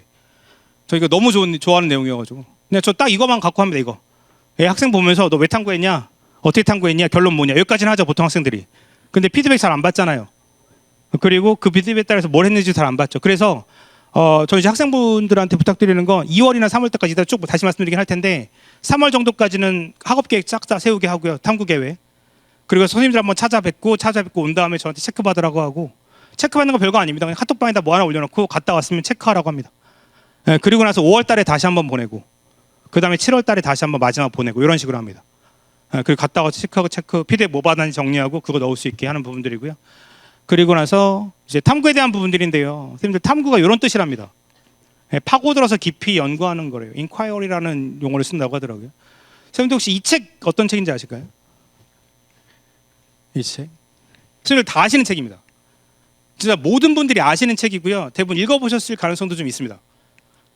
아, 그죠? 선생님, 죄송합니다. 제가 1시간 전에 강사가 어떤 질문 하더라도 답변하지 말아달라는 말씀을 좀 드리긴 했는데, 선생님 너무 감사합니다. 예, 국부론입니다. 이게 언제 쓰여진 책이냐면 1770년대에 쓰여졌습니다. 근데 우리 이걸 지금도 봅니다. 서점에서도 많이 팔리고요. 예, 사실 탐구란 그런 거잖아요. 대단하고 뭔가를 하는 게 아니라 그만큼 많은 시간과 공을 들여야 되는 거 아니겠습니까? 이게 보시면 An Inquiry into the Nature and Causes of the Nation West라고 해서 이 책을 읽고 나면 국가부에 대한 본질과 원천에 대한 심도 깊은 조사거든요. 그러니까 이 책을 읽고 나면 어떤 나라가 잘 살아, 어떤 나라가 발전할 수 있어, 이걸 갖다 알 수 있는 거죠. 사실 우리는 산업혁명이 영국에서 터진 건 다 압니다. 근데 선생님들 혹시 산업혁명은요, 사람 많은 데서 터져야 되고요, 기후 좋은 데서 터져야 되고요, 자원 많은 데서 터져야 되고, 교통 좋은 데 터져야 되는 거 아닌가요? 이거 영국 다 아니잖아요, 이거. 근데 이 책에서는 기후도 안 좋고 교통도 안 좋고 사람도 많지 않고 자원도 그렇게 많지 않았던 영국에 터졌던 이유에 대해서 영국은 시장 경제 시스템을 갖고 있는 것에 대한 그런 걸 갖고 있었고, 자원이 효율적으로 배분될 수 있는 시스템이 있었어라는 설명들을 지금 해서 지금도 보이는 겁니다. 오른쪽에 있는 이게 동문비용고라는 이 책은 조선시대의 문화에 대해 쓰여진 책이거든요. 근데 이 책을 서점에서 사서 보신 분 아무도 안 계시잖아요. 그러니까 그런 내용들에 대한 탐구에 대한 부분들은 아이들이 그 정도 책임과 그 정도에 대해서 갖고 있어야 된다고 저 개인적으로 생각을 하는 거고, 그래서 말씀을 좀 드리는 겁니다. 그래서 탐구에 대한 부분들은 아이들한테 그냥 애들이 시키는 것에 대해서 하는 거에서 우리가 같이 굳이 동조할 필요가 없다고 저는 개인적으로 생각합니다. 개인적인 사견입니다. 그래서 선생님이 저 어떤 책 읽어야 돼요? 어떤 주제로 탐구해야 돼요? 라고 하면 그 학생들은 가라고 합니다. 자, 됐어, 몰라. 그럼 나한테 물어보냐? 아니, 얘가 주제도 못 찾고 책도 못 찾는데 무슨 탐구 활동을 하고 무슨 종합전을 준비를 합니까? 라고 저는 생각합니다. 네가 알아와. 역량 네가 키워와. 네가 찾아와. 네가 정리해. 주제 네가 찾아와. 라고 저는 생각하는 거예요. 그래 우리가 편하지 않겠습니까? 예. 답을 일일이 다 찾을 수가 없죠. 서울대에서 얘기하는 것들이죠. 지식공동체에 대한 이야기, 그리고 학생부에 대한 내용도 맨날 이런 얘기합니다. 그래서 결론이 있어야 되고 피드백에 따라 생각이 있어야 되고 왜 생각, 그런 생각이 중요하다. 이게 인문 쪽에 대한 이야기고, 공학에 대한 부분들은 무조건 실패의 역사죠. 그러니까 어느 고등학교, 제가 근처에 가면 항상 고등학교를 먼저 가보긴 하는데 밤에 한 10시, 9시, 10시. 그래서 그 지역에 와 여기는 미쳤겠다라는 생각을 하게 되는 건 다른 게 아니라 9시, 10시에 후미진 건물에 1층이나 2층에 불이 잔뜩 켜 있는 학교가 간혹 있습니다. 그게 지금 각종 물리실이나 화학실이 불 켜 있는 거잖아요. 밤 9시, 10시에. 그 학교는 학종 잘 되겠다고 생각합니다. 그 학교는 제가 종로 쪽에 가면 이제 그 경신고라는 학교 건너편에 서울과학고라고 있습니다. 서울과학고, 영재고죠. 거기 가면 9시, 10시에 모든 건물에 불이 싹 다 들어와 있어요. 근데 사실은 선생님들 학교도 많이 들어와 있지 않으세요? 자습하는 학교도 있을 거고 학원 많이 다니고 있는 학생도 있을 거고. 근데 걔네들은 그 시간에 지금 탐구하고 있지 않겠습니까? 우리 애들이 지금 학원이나 내신 시험 준비하고 수능 준비하고 있을 때. 그러니까 기본적으로 생각하는 건 그 아이들이 지원하려고 하는 대학교에 지원하려면 우리 아이들도 걔네들만큼의 실력과 시간을 들여서 탐구 활동을 해야 되는 거잖아요, 사실은. 그걸 얼마나 견줄 수 있냐는 거죠. 그래서 말씀드리는 건데요. 그리고 이제 학생부에 대한 부분들은 이런 얘기 막 써 있는데 잘 모르겠어요. 이거 어떻게 해야 되는지. 저 모르겠습니다. 이런 내용 써 있어요. 태도, 능력 모르겠습니다. 그래서 그냥 딱 두 가지만 봅니다. 이따 이제 같이 보여드리긴 할 텐데, 그냥 수행 평가를 얼마나 오랜 시간 동안 들여서 했는지, 예, 그리고 수행 평가를 하면서 얘가 시키는 것만 했는지 주도적으로 뭔가를 더 했는지, 딱 두 가지만 봅니다. 종류는 기본적으로 개인적으로 생각하는 거 1년에 한 15가지 정도 생각하고 있습니다. 15가지. 자율에 750바이트 정리한다라고 하면 자율에 2개. 진로활동이니까 2100이니까 2개에서 3개. 예, 개세특은 2개 정도, 동아리 활동 2개 정도. 이거면 9개잖아요, 지금. 그리고 교과에서 하나씩, 한 15개 전후. 책은 당연히 30권 전후. 탐구활동 하나 하면서 책을 하나도 아닌 건 말이 안 될 거고요. 그러니까 한 학기 동안 또는 1년 동안 20개 전후의 탐구활동을 책 30권 읽어가면서 얘가 탐구활동에 시간을 쏟을 수 있느냐죠. 쏟아야만 한다는 겁니다. 라고 저는 생각합니다. 다시 가겠습니다. 그래서 그냥 쭉 학생들한테 전달하는 자료긴 한데 이거 쭉 던져주고, 그러니까 저희 반 애들이 그냥 그 첫 오리엔테이션 날 전해줬는데, 일단 대학교 입학처 가서 전공 가이드 보고, 그러면서 여기에서 각종, 그리고 또 여기 보시면 시립대 가면 여기 행정학과는 국영사과 잘해야 된다 이런 거 써 있습니다. 행정학과 하려면. 그리고 사회문제 공동체 가치에 대한 관심이 높고 사회현상에 대한 분석 비판적 사고를 자신의 미래 적극적으로 개발하는 의지가 강한 학생. 3번이 원활한 의사소통 능력과 경험에 대한 이해 및 조정력, 가치학 이런 거 써 있거든요. 행정학과 가려면 어떤 애가 행정학과 선생님 가고 싶어요라고 하면 일단 국영수하고 성적 보시면 되죠. 야, 수학 못하는데 선생님 저 행정학과 가고 싶어요. 너 못 가. 너 행정 가고 싶어요. 너 못 간다니까. 수학 못하잖아. 이런 얘기 하면 되는 거잖아요, 사실은. 그럼 이제 보시면 국제관계학과, 그러니까 뭐 제가 못 가 그랬지만 쉽지 않아. 다른 것도 한번 고민해보자 이렇게 얘기를 하겠죠. 예, 국제관계학과를 보시면 외국어, 언어 및 사회교과의 성취도가 우수한 학생이라고 써 있습니다. 그럼 국제관계학과는 수학 안 본다는 거죠, 상대적으로. 예. 예, 그런 느낌으로 구분해서 볼 수 있다는 거고, 두 번째 보시면 사회 문제와 공동체 가치에 대한 관심이 높고 이런 거 써 있잖아요. 그럼 얘는 지금 학급, 학교, 지역사회에 대한 관심이 높아야 될 거고, 그거에 대한 학생부의 어떤 내용이 정리되는 걸 봐야 되는 거고, 그걸 찾아야 되는 거고요. 그죠? 아니면 얘가 계획을 세워야 되는 거고. 학생부 종합전은 철저하게 말 잘 듣는 학생들 뽑는 전형이라고 생각합니다. 대학원에서 제자 뽑는 전형. 그러니까 대학은 이미 만들어놨죠, 길을. 요 길 따라 차 걸어와라고 생각해놓지 않습니까? 근데 애가 자꾸 엄원대로 지가 살고 싶은 대로 살아놓고 선생님 저 열심히 살았으니까 대학 나 열심히 살았으니까 뽑아줘라고 하면 대학교는 전 당연히 안 뽑는다고 생각합니다. 대학은 어차피 지금 인재상과 전공가이드북에서 어떤 애 뽑겠다고 쫙 써놨잖아요 지금. 그럼 그것 따라가야 되는 거죠. 다시 가겠습니다. 그래서 이것부터 정리시키는 거고, 어떤 아이가 심리학과 가고 싶은데 선생님 저 이과 과목을 들어야 될까요? 라고 하면 사실은 전 얘는 상담할 필요도 없다고 개인적으로 생각합니다. 왜냐하면 심리학과를 가겠다고 하는 애가 고대 입학처에 들어가서 전공 가이드북도 안 본 거잖아요. 세 번째 줄에 나는 문과 과목과 이과 과목 모두 좋아한다고 써 있습니다. 심리학과는.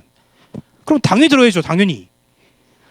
전기전자공학부를 가는 아이들한테 딱 하나만 물어봅니다. 너 제일 최근에 새로 나온 전자기기 써본 건 뭐 있어? 라고 하나 물어봅니다. 그럼 애가 뭐 이런 걸 물어봐 할 수 있죠. 근데 고려대학교 전자전기공학부 인재상의 전공 가이드북에 가보면 새로 나온 전자기기는 사용해 보지 않고는 못 배긴다라고 써 있습니다. 그 써봤어야 되는 거죠, 사실은. 당연히. 그 느낌이라는 겁니다. 자꾸 나한테 물어보지 말고 대학교에서 물어봐라. 대학교가 뽑을 거니까 너를. 하겠습니다. 그래서 이 몇 개만 일단 먼저 찾게 하고요. 이건 교과를 정시하든 준비하든 종합이든 논술을 수능을 준비하든 모든 학생들한테 이건 다 찾아보라고 합니다. 왜냐하면 교과 종합은 그래도 아이들이 찾아보거든요. 뭐라도. 근데 논술과 수능 위주는 아이들이 계속 나중에 점수 맞춰서 갑니다. 근데 점수 맞춰 간다라고 해. 어디든 다 상관없대요. 근데 어디든 상관없으려면 모든 걸 다 먹어봤어야 어느 중국집에 가더라도 아무나 먹을 수 있는 거잖아요. 근데 그 중국집 요리를 갖다 다 안 먹어봤으면 모든 상관이 있는 게 아니지 않겠습니까?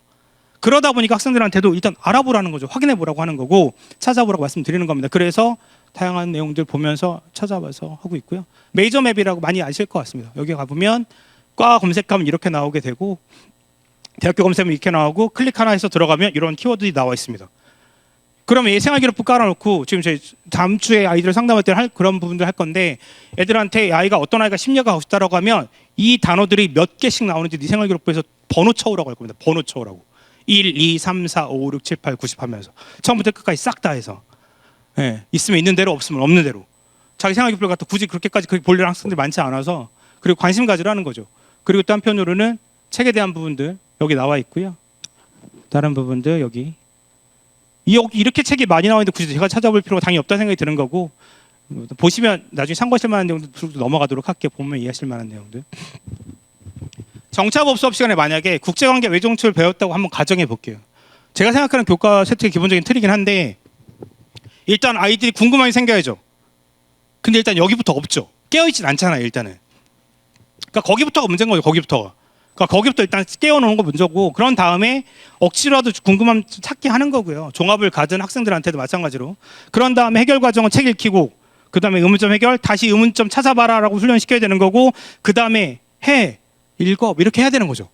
그러면서 그 과정들이 체크한다고 생각하는 말씀 좀 드리는 거고요. 그래서 제가 그냥 정치학부 교과서 한번 쭉 가져왔습니다. 선생님들 뭐 한번 저랑 정치학부 교과서 한번 쭉 보시죠. 한번 보면 가볍게 넘어가겠습니다. 일단 정치학법의 민주주의 헌법이라고 해서 일단 챕터가 이렇게 나옵니다. 어느 챕터는 수능 챕터일 거고요. 어느 챕터는 탐구활동 챕터입니다. 어제 이제 어떤 판결이 있었죠. 제가 조금 더 나가면 이런저런 오시라던가 이가 될 수 있어서 근데 각종 판결이 나왔습니다.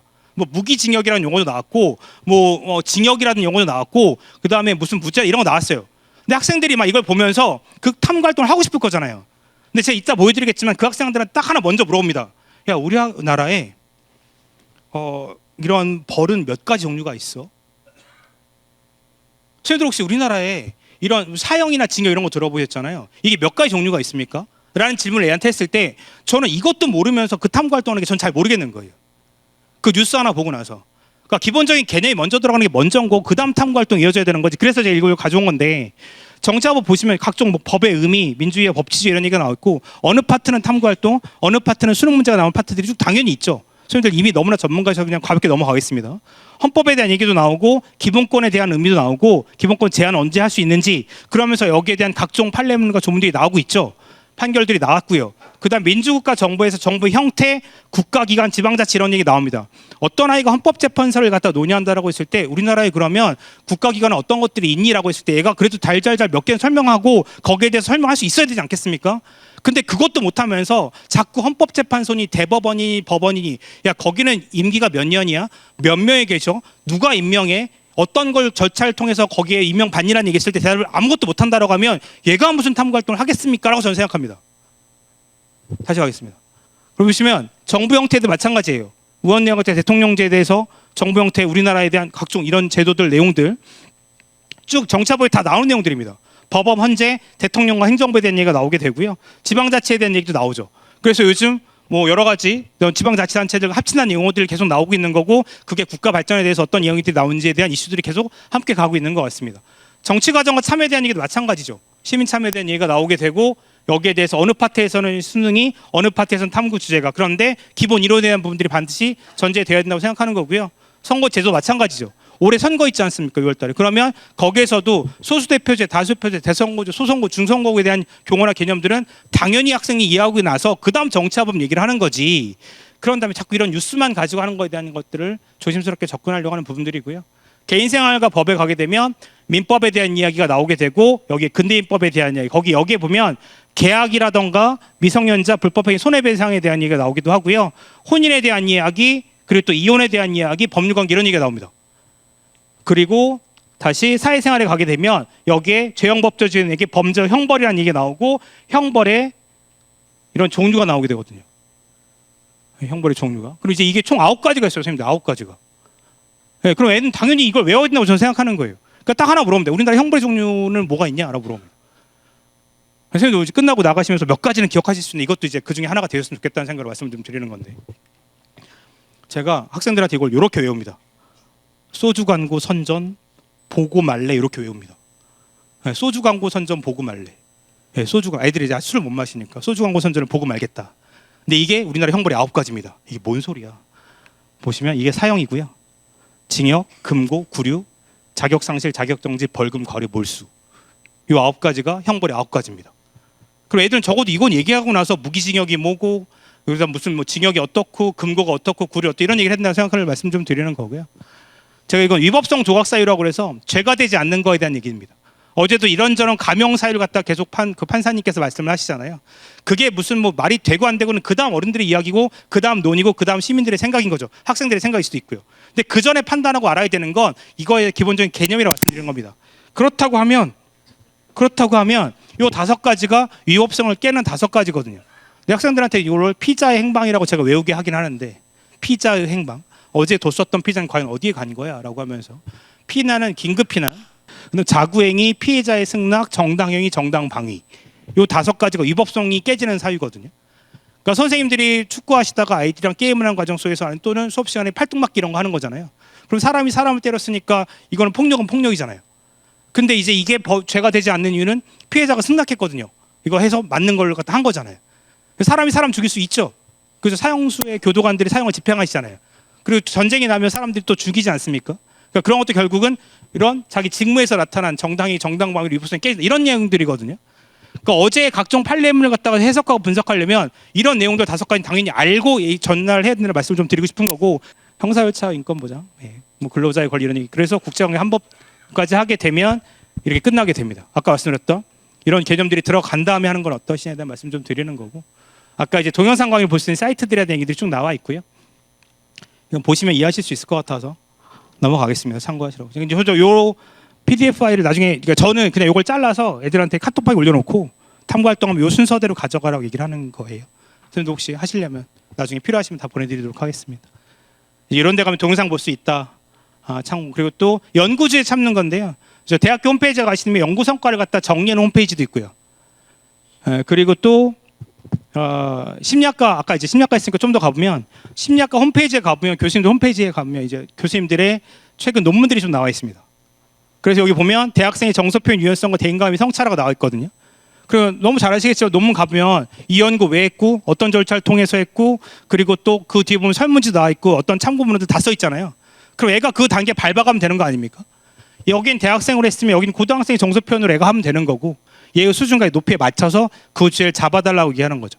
그래서 제가 주말이라든가 평일 저녁 애들 잡아놓고 이제 학생부 종합전형 집중적으로 훈련시킬 때는 한다고 하는 일 뭐 이제 정리해서 추려지게 되면 그럼 이제 걔를 모아놓고 탐구지 잡으라고 하면 6시간에서 8시간 사이면 이거 다 잡습니다.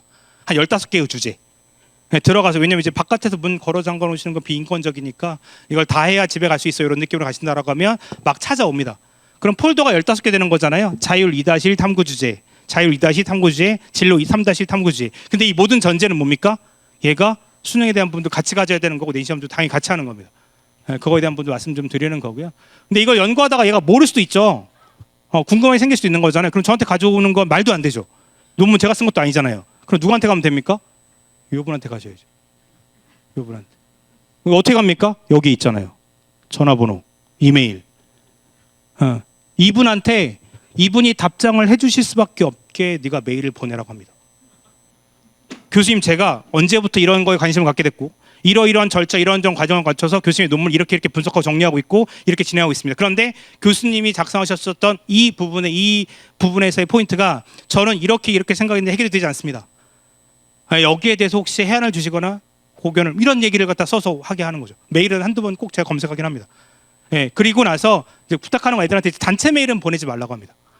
그러니까 심리학과 교수님들한테 싹 다 막 해가지고 한꺼번에 30명한테 보내서 누구 하나라도 답변을 이런 건 느낌은 안 하게. 예, 그거만치도. 근데 그러다 보면 누구라도 하십니다. 그리고 만약에 정 안 되면 전라북도는 아까 캠퍼스가 여러 군데 갖고 있는 전북대학교도 있고 전주대학교도 있고 거기에 있는 교수님들이 당연히 고교대학 연계 사업이라던가 대학교의 지원관님들 서울시립대, 경북대, 군산대 있으신데 당연히 연계되지 않겠습니까? 애들이 하는 데까지 한 다음에 그 다음 절차를 가져가시면 어떨까라는 생각을 가지고 있습니다. 이거 무조건 해결됩니다. 그럼 찾아가는 과정도 비카인즈 가게 되면 신문기사 검색하는 사이트고요. 그리고 거기에 이제 기획기사들이 있고 DP에 가면 논문 볼 수 있습니다. 그래서 말씀 드리는 거고요. 종합전형에 대한 거 넘어가겠습니다. 그러니까 논술에 대한 부분들은 이제 혹시 봐주신 분이 계실 수 있긴 한데 지난주에 오픈됐을 텐데 그러니까 서울시교육청에서 이제 교과 종합 논술 수능이 전용으로 해서 동영상 강의 설명회를 올려드렸어요. 근데 이제 그거 파트에서 제가 한 파트긴 해서 갖고 오긴 갖고 왔는데 제가 실질적으로 학생분들한테라든가 학부모님들 말씀드리는 건 논술은 지원하되 준비하지 않고 지원하되 시험 보러 가지 않는 게 제일 좋은 전형이라고 말씀드립니다. 그러니까 지원하되 준비하지 않는다. 지원하되 그리고 지원하되 시험 보러 가지 않는 게 제일 좋다. 왜냐하면 그저 지원했는데 그 학교를 시험 보러 가지 않는다라고 하는 건 그저 그 학교를 수능으로 갈 수 있으니까 안 가는 거지 않겠습니까? 그러니까 논술의 어떤 승부를 보는 거에 대한 부분들은 철저하게 지향하는 부분들이 좀 있고요. 수능 최저는 쭉 적어놓긴 적어놨습니다. 변경상 어떤 부분들일지 말씀 좀 드려놨고 그렇게 보시면 좋을 것 같습니다. 그리고 뭐 지역별로 서울에서 어느 대학들이 수능 논술 보고 있고 수능 최저가 어떻게 이런 부분도 쭉 정리해서 보시면 좋을 것 같고요. 모집 인원, 지원 인원, 경쟁률 막 보시게 되다 보면 어떻게 이걸 안정감을 쓰고 있는 건 당연히 말도 안 되는 건 너무나 잘 아실 것 같고요. 넘어가겠습니다. 네, 한번 나중에 살펴보시고요. 네, 이렇게 그냥 한번 쭉 정리해 놓은 거니까 보시면 좋을 것 같습니다. 뭐 의학, 치대 이런 거 적어놨고요. 의학 계열 전국에서 어느 학교가 뽑는지도 그냥 한번 적어놨습니다. 네. 그냥 제가 이거 그냥 학생분들이라든지 학부모님들한테 외우게 말씀드리는 건 전화번호로 9437-3561 이렇게 외우라고 말씀드리거든요. 예, 9437-4561 이렇게 해서 서울에 9개, 강원도에 4개 이렇게 해서 어느 학교에 있는지. 의대가 있는 학교는 보통 큰 학교죠. 그 학교 의학 계열이 그리고 또 각종 보험 관련 학교도 있다 보니까 상시삼아 편하게 외워놓으시는 것도 어차피 진학하시고 학생들 입시도 하실 때는 좀 편리하실 수 있어서 좀 적어놨고요. 치의대도 전국에 어느 학교들이 있는지 지역별로 좀 적어놨습니다. 마찬가지로 의학대와 수의대도 좀 적어놨습니다. 넘어가겠습니다. 수능 최저 정리해 놓은 거고요. 또 인문, 자연 정리해 놨고요. 마찬가지 수능 최저 때문에 적어놓은 거예요. 수능 최저 때문에. 교과 전형은 수능 최저를 맞추면 합격 가능성이 높아지만 논술은 수능 최저를 맞춰야 채점이 시작되는 거잖아요. 그러다 보니까 절대로 수능 최저가 포커스인 거지. 절대 어떤 논술 실력이 포커스가 될 수는 없다라는 걸 갖다 거듭 계속 강조드리고 있습니다. 뭐 논제 유형이고요. 자꾸 이거 보다 보면 뭐 어떤 게 자기한테 유리하느니 그리고 수학 시험 범위 보고는 나는 저걸 했느니 안 했느니 막 자꾸 학생들이 이런 고민 학부모 이런 고민 하시는데 그거 고민하지 말고 수능 최저나 맞춰라 이런 얘기를 갖다가 계속 드리고 있습니다. 그리고 수능 최저가 아니라 이제 그게 그래야 그다음 준비에 대한 부분들 말씀드려서 할 수 있어서 말씀 좀 드리는 거고요. 한양대 그죠 논술 입시가 보면 충원 인원이 2명, 1명 저렇잖아요, 요즘 그죠? 뭐 근데 어떻게 무조건 최초합을 해야 되는 거잖아요. 4명, 3명 중에서 그런 거니까 당연히 여기에 대한 부분들은 안정감을 갖고 쓰는 건 당연히 아니라고 말씀 좀 드리는 거고요. 자, 지금부터는 1년을 가보겠습니다. 1년 우리가 이제 오늘부터죠. 오늘 지금 요 날입니다. 그죠? 예, 수능 270일 전이고요. 노란색은 학력평가 디데이입니다. 학력평가 디데이. 그러니까 제가 오늘 올리고 나면 오늘 끝나고 나면 제가 요 PT만 따로 보여드릴게요. 그 날짜 PT만. 그래서 요거 나름 좀 쓸모 있습니다. 뭔가 되게 꽤 준비한 것 같고 이런저런. 그래서 같이 보실 수 있게. 근데 지금 제가 하루하루가 270, 260 되는 거잖아요. 하루하루. 노란색은 학력평가, 그러니까 3월 학력평가 이런 거예요.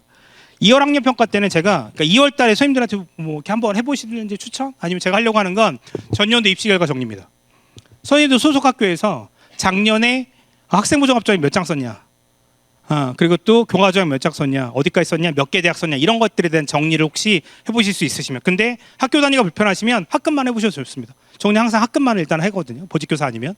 그래서 보시고 전년도 입시 결과 정리하셔라. 해당 결과가 나온 과정에 대한 분석하시라 말씀드리는 거고, 학생에 대한 부분들은 정량 및 정석적 자료 정리, 마지노선 대학 및 전공 확인 이거에 대한 부분들, 그리고 해당 성적 및 결과 나온 과정에 대한 고찰인데, 이때 이제 1차 상담하시면 나쁘진 않습니다. 그러니까 결국은 사실 말씀드리는 건 요 표로 정리하시면 재밌긴 재밌습니다. 재미없을 수도 있습니다. 죄송합니다. 네, 보시면 이건 수능이고요. 이건 내신입니다. 예. 네. 그죠? 그러면 여기 안에 있으면 내신도 1등급 대 수능도 1등급 되죠. 그래서 요것만 펼쳐놓고 봐도 사실은 그 학교가 뭐 수시형 학교니 정시형 학교니 저 이런 얘기 좋아하진 않는데 뭐 그런 얘기를 하시는 분들도 계시더라고요. 근데 학교의 성격은 나올 수 있습니다. 근데 그거 상관없잖아요. 우리 반의 성격이 중요한 거지. 근데 우리 반의 아이들이 현재 욕망이 중요한 거지. 그러니까 이걸 갖다가 한 명 한 명씩 이렇게 모눈 붙이시면 됩니다. 한 반에 20명 정도 아이들. 애들이 내신 몇인데 얘 현재 국수타임 평균 등급은 어디다 이렇게 찍어 놓으시면 되죠. 네, 그리고 얘가 만약에 건대 이상을 갈 거다라고 하면 수능으로 해서 여기 2등급 안쪽으로 들어야 되지 않겠습니까? 내신 등급 몇이든 간에 이걸 갖다가 저는 이제 학급 할 때는 요거 3월 끝나고 한번 5월 끝나고 한번 이런 식으로 하거든요. 그러면 그때 애들이 움직이지 않겠습니까? 얘가 이렇게 움직였네 이렇게 움직였네 이런 배치들. 네. 그리고 이제 보직교사 할 때는 요걸 연례학급 이후로 쫙 정리해 놓으면 저희 학교상 나오는 거죠. 그리고 이걸 크게 플루토로 뽑으면 저희 370명을 다 점을 찍어 놓을 수 있습니다. 그럼 이제 진짜 막 진두지휘하듯이 한눈에 보이실 수 있습니다. 우리 반의 학교의 상황. 그러면 이게 학급별로 하시게 되면 비슷한 학급들이 나와요. 비슷한 학급들이. 그리고 그 반끼리 따로 모여서 이런저런 고민을 공유하실 수도 있습니다. 보일 수 있고요. 학력평가 일정이죠. 넘어가겠습니다. 네. 그리고 이거 이제 3월입니다. 3월. 아까 2월 달에 지금 이제 이런 학급 상황, 학교 상황, 학생들 상황까지 일단 파악해 보시는 거에 대해 추천드리는 거고, 3월 달 일단 학력평가 보죠. 이게 사실 제일 중요하긴 하죠. 전 다른 게 중요하다는 게 아니라 요때부터 사실은 3월이 선생님들이 학생들이 학부모님 만나서 내가 1년 동안 내가 어떻게 끌고 갈 거에 대한 부분들인 거잖아요. 그 신뢰도 안정성을 줄 수 있는 시간. 그래서 학력평가하는 부분들은 끝나고는 반드시 채점을 전 추천드리긴 합니다. 끝나고 채점해라. 그리고 원점수 정리해라. 왜냐하면 이걸 안 하면 수능 끝나고 나서도 자기 점수 모릅니다. 1년 내내 정리를 안 해버릇해서. 그러니까 그때부터 정리하고 그걸 쌓아가는 국어점. 그러니까 한 6월 7월 되면 반 학생분들한테 지나가다가 잘 지내지 툭 치면 이 툭 치는 의미가 사실은 자기 점수를 갖다 저한테 보고해야 되는 시점인 거예요. 네, 툭 치면 잘 지내지. 그러면 선생님 저 3월 달에 전체에서 몇 개 틀렸고 5월 달에 몇 개 틀렸고 6월 달에 몇 개 틀렸고 몇 개 틀렸습니다. 국어는 몇 개로 정리되고 있습니다. 수학은 몇 개로. 아까 그 표 있죠. 안 그러면 그걸 외우지 못하면 표를 꺼내서라도 보여줘야 되는 거죠. 네. 그걸 알고 있는 데는 그러니까 독서에서 몇 개, 문학에서 몇 개, 시에서 몇 개, 소설은 몇 개 이게 정리가 되는 거고 어느 파트를 주라고. 근데 이걸 지금 제가 학생으로 말씀드리잖아요. 근데 이걸 갖다가 학생을 곱하기 학급 인원수만큼 하면 학급 인원이 되는 거죠. 그러니까 저희 반에서 국어는 애들이 전체 평균 몇 개 틀리고 있는데 어느 파트를 주로 틀리고 있다라는 걸 같이 공유하게 되는 순간 아이들 중에서 누군가는 자기가 최근에 학원에서 봤었던 또는 과에서 봤었던 독서 자료나 문학 자료를 갖고 오는 기적 같은 아이들이 나타나기도 합니다. 그럼 그걸 복사해서 애들이 나눠주면 같이 공부하게 되는 거죠. 그러니까 저는 수시도 정시도 학교 생활 모두가 사실 모두 팀플이라고 생각합니다. 그리고 수시만큼 모든 만큼이나 가장 중요한 건 정시의 팀플입니다. 학급 전체의 분위기라는 거죠. 그러니까 이거 이제 아까 그 자료라던가 이런 거 보여드리면 선생님들께서는 저거 그냥 몇 명만 하겠다 생각하실 수 있거든요. 근데 이건 모두 같이 해야 의미 있습니다. 모두 같이 해요. 누구도 예외 없이 갖고 가요. 근데 시키면 또 합니다. 애들이 더 밀려날 때도 없어서. 그리고 나서 이제 학급총회 있잖아요. 학급총회. 그래서 이때 이제 학급총회 전후로 해서 학부모님 상담하실 거고 학생 상담, 그러니까 학종 준비 여부를 결정하는 시기죠. 자료를 갖다 아까 정령 바탕으로 해서. 그래서 이제 제가 종합전형에 대한 분은 아까 이거 말씀드리는 건데, 아까 종합전형에서 수행평가 어떤 시간으로 얼마나 오랫동안 했냐, 그리고 시킨 것만 했는지 아니면 추가적으로 얼마나 했는지에 대한 부분들 갖다가 생활기록부 정리시키는 거고, 그걸 갖다가 이제 제가 이건 이제 권호성 부장님한테 자료 받아서 매번 저희 학교 맨날 저희 아이들 갖고 하는 건데, 그래서 요거 정리시킵니다.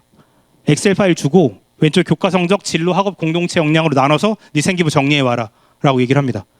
그럼 선생님 저 이거 어떻게 하는 거예요? 라고 물어보는 순간 걔는 종합정리 이제 더 이상 안 해도 됩니다. 야, 넌 하지 마. 가. 몰라. 하고 합니다. 그리고 이제 욕하면서 나갈 거 아닙니까? 근데 다시 갖고 오는 거죠. 근데 말씀드리는 건 이제 이걸 이런 식으로 내용 정리한 다음에 얘가 갖고 온 샘플들입니다. 자기 생활기록부에다가 왼쪽에 점수라 제가 지웠고요. 학업, 진로, 공동체 관련된 거 1학년 거 정리하고, 2학년에도 학업, 진로, 공동체 관련 또 정리하고, 3학년 때도 이렇게 정리하고. 그럼 그렇게 하고 나면 이제 이건 계획서가 되겠죠. 화면이. 그래서 교과별로 해서 소위 심화 확장에 대한 얘기 볼 수 있습니다. 얘가 알아서 볼 수 있습니다. 그러니까 저는 가장 불편한 질문이 제 생기부 수준이 어디 갈 정도라고 이거 물어보는 거거든요. 학생들도 학부모님들 와가지고 선생님 제 생기부가, 근데 그걸 저희 근처에 있는 사교육주에 간동하면 네 생활기록부는 요 정도가 올려 뭐 이런 얘기를 막 해주시는데 전 거기에 대한 굉장히 큰 불편함을 가지고 있습니다. 그걸 어떻게 하죠 거기가? 나도 모르겠는데. 에 대한 부분들입니다. 제가 뭐 일천에서 부족해서 그럴 수 있긴 하지만, 그래서 이걸 정리해서 볼 수 있습니다. 그걸 가지고 이제 얘랑 계획을 세워가는 거 말씀드리면 이게 이제 3월 달까지 끝나는 작업들입니다. 계획 세우는 것까지. 그래서는 제가 일부러 제가 예전 거여서 일부러 그때 거 갖고 왔습니다. 제가 학부모님들한테 보여드리는 자료여서 선행학생 영역평가 결과 보고서 이렇게 보면서 이런 내용들 있으니까 참고해라. 선생님들도 3월 말까지 올라올 테니까 참고해 주시면 좋을 것 같고요. 그리고 이제 제가 학부모총회 자료를 제가 고민하다가 마지막에 오늘 아침에 넣었거든요. 이걸 시간 관계상 제가 드리는 게 좀 불편하긴 한데 한번 빨리 가겠습니다. 그러니까 제가 이렇게 저희 반 학부모총회인 거예요. 선생님들은 지금 저희 반 학부모님들이신 거예요. 그날 이제 보통 학교에서 진학 설명회 하거나 학년부 설명회 하잖아요. 강당에 모여 있거나. 그러다 학급에 오잖아요. 학급에. 그럼 이제 학급에 온 학부모님들 앉혀놓고 보여드리는 자료입니다. 그래서 일단은 이렇게 귀염귀염. 그리고 나서는 이제 이렇게 하고 공교 학년 담임교사 소개하고 감사합니다. 뭐 이런 거 하고 기사에 이런 거 하고, 그 다음에 이제 이런 내용들 정리했었던 내용들 보여드리고, 이거 뺏었는데, 그 다음에 경영관, 그 다음에 제가 지금 자기소개서를 갖다 애들이 지금 내일까지 쓰고 있거든요. 오늘 밤까지 내야 됩니다. 요거 하나, 둘, 셋, 넷, 다섯, 여섯 6장인데 요 질문 중에 하나가 어떤 질문이 있냐면 네가 지금까지 살아왔었던 성장 환경 경험들 이런 것들 쭉 쓰라는 게 있습니다. 자신의 삶에 대해서. A4 5장으로 해서 주간격 160, 폰트 10으로 해서 5장. 그러면 이제 이게 모두 완성되면 다 10장은 넘습니다. 10장은. 그러면 한둘이는 하겠지. 그렇지 않습니다. 왜냐면 제가 학생들한테 이걸 안 하게 되면 내가 너희 집에 가서 거실에 가서 너랑 같이 이걸 쓰게 될 것이다라고. 제가 지난 13년 동안 다녀가면서 2명 그래 본 적 있습니다. 2명. 이걸 애가 안 내가지고. 그래서 제가 오늘까지 받고 안 되면 마지노선이 내일까지고, 왜냐면 내일 모레부터 상담 시작이어서 애들이 이걸 다 내는 거죠. 그럼 엄마들은 이제 이걸 알고 시작을 합니다. 3월 달에. 왜냐면 지금 엄마도 되게 열받을 시기거든요. 왜냐면 애가 학원 가야 되는데 과외해야 되는데 얘가 지금 타이핑 치고 있는 거예요. 왜 담임 숙제야 막 하면서. 그럼 이제 이거에 대한 얘기를 말씀을 좀 드리는 거고, 이제 그거에 대한 샘플들입니다. 여기 지금 아까 이 PT를 지금 보여드리는 거예요. 애들한테, 학부모님들한테. 그러니까 제가 이렇게 해서 애들한테 하고 있고, 그래서 학부모 애들이 쓴 거다. 그러니까 엄마들은 깜짝깜짝 놀라죠. 내 아들이 5장이나 쓸 수 있었구나, 이런 것들. 하면 되는 아이였구나, 이런 얘기들.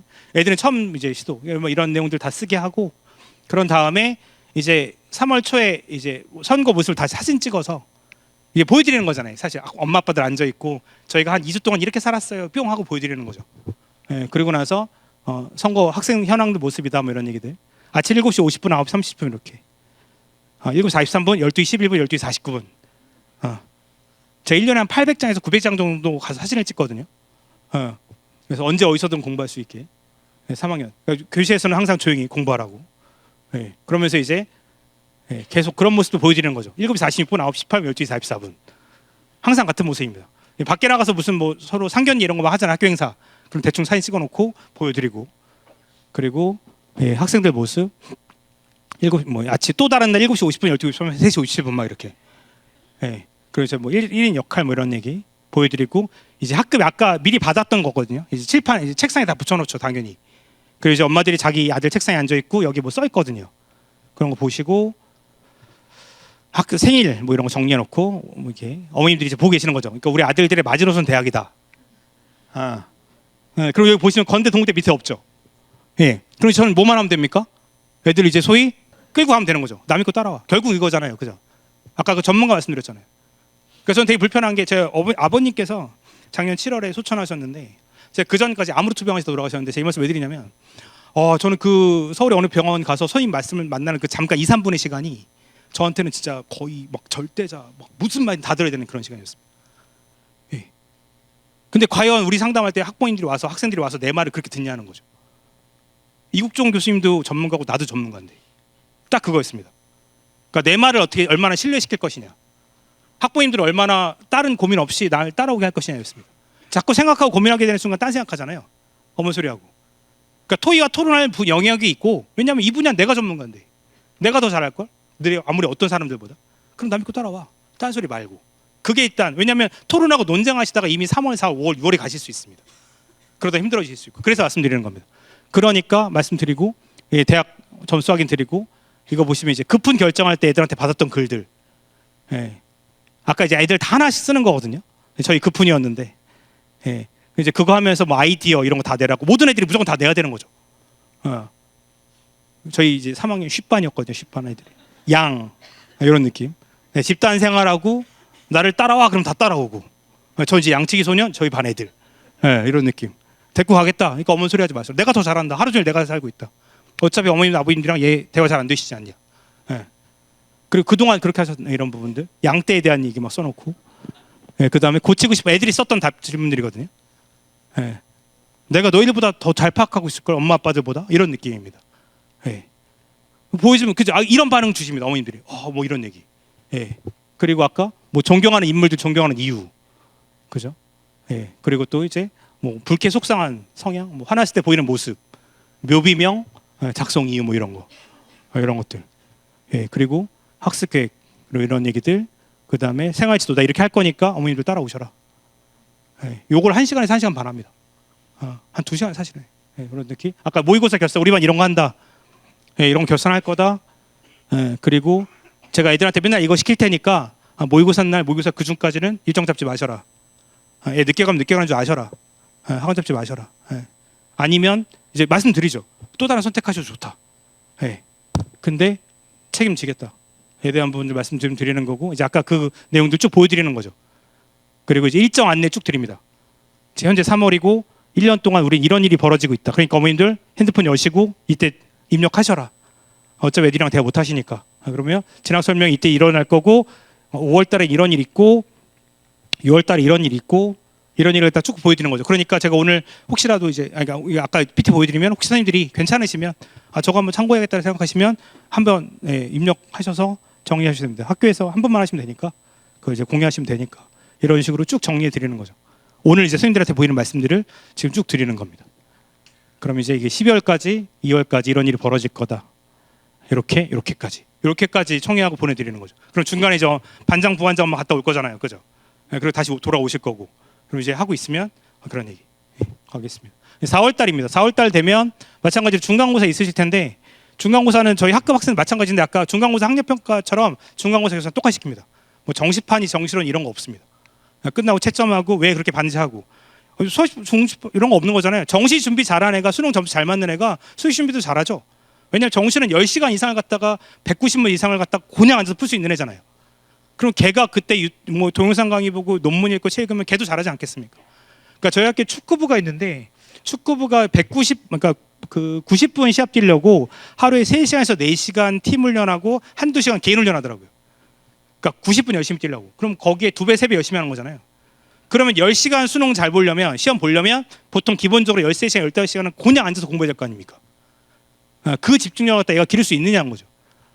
그래서 이제 5월 달에 마찬가지로 이때는 아까 이제 탐구활동 중간점검 시기죠. 아까 3월 달에 계획 세웠잖아요.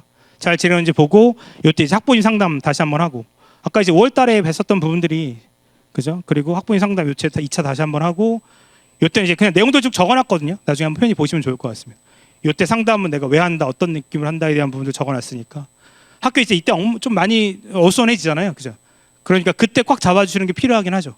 그러니까 예선 있으면 나가서 뛰고 와서 다시 뭐 그거 피드백하는 게 아니라 다시 또 공부하고 또 다시 또 뛰고 와서 또 공부하고 이런 얘기들. 졸업사진 찍고 와서 또 다시 앉아서 공부하고 이런 얘기들로 반복해야 된다고 생각을 해서 미리 이제 학생들한테 공유하는 부분들이고요. 6월달에 이제 지방선거 있고 6월달에 수능 문제들 있죠. 이런 내용들 그냥 쭉 적어놨습니다. 나중에 보시면 참고하실 만한 내용들 적어놨고요. 7월달도 마찬가지로 학력평가 있고 이때 학생상담 왜 어떤 거 이루 한다 이런 얘기들 쭉 적어놨으니까 쭉 보시면 좋을 것 같습니다. 8월달이죠. 네, 그죠. 29, 28, 27 지금 다 보이실까요? 예, 제가 그래도 고생한 게 있는데 그리고 좀 7월 학력평가 00 딱 보이시죠? 예, 7월 학력평가 여기 00.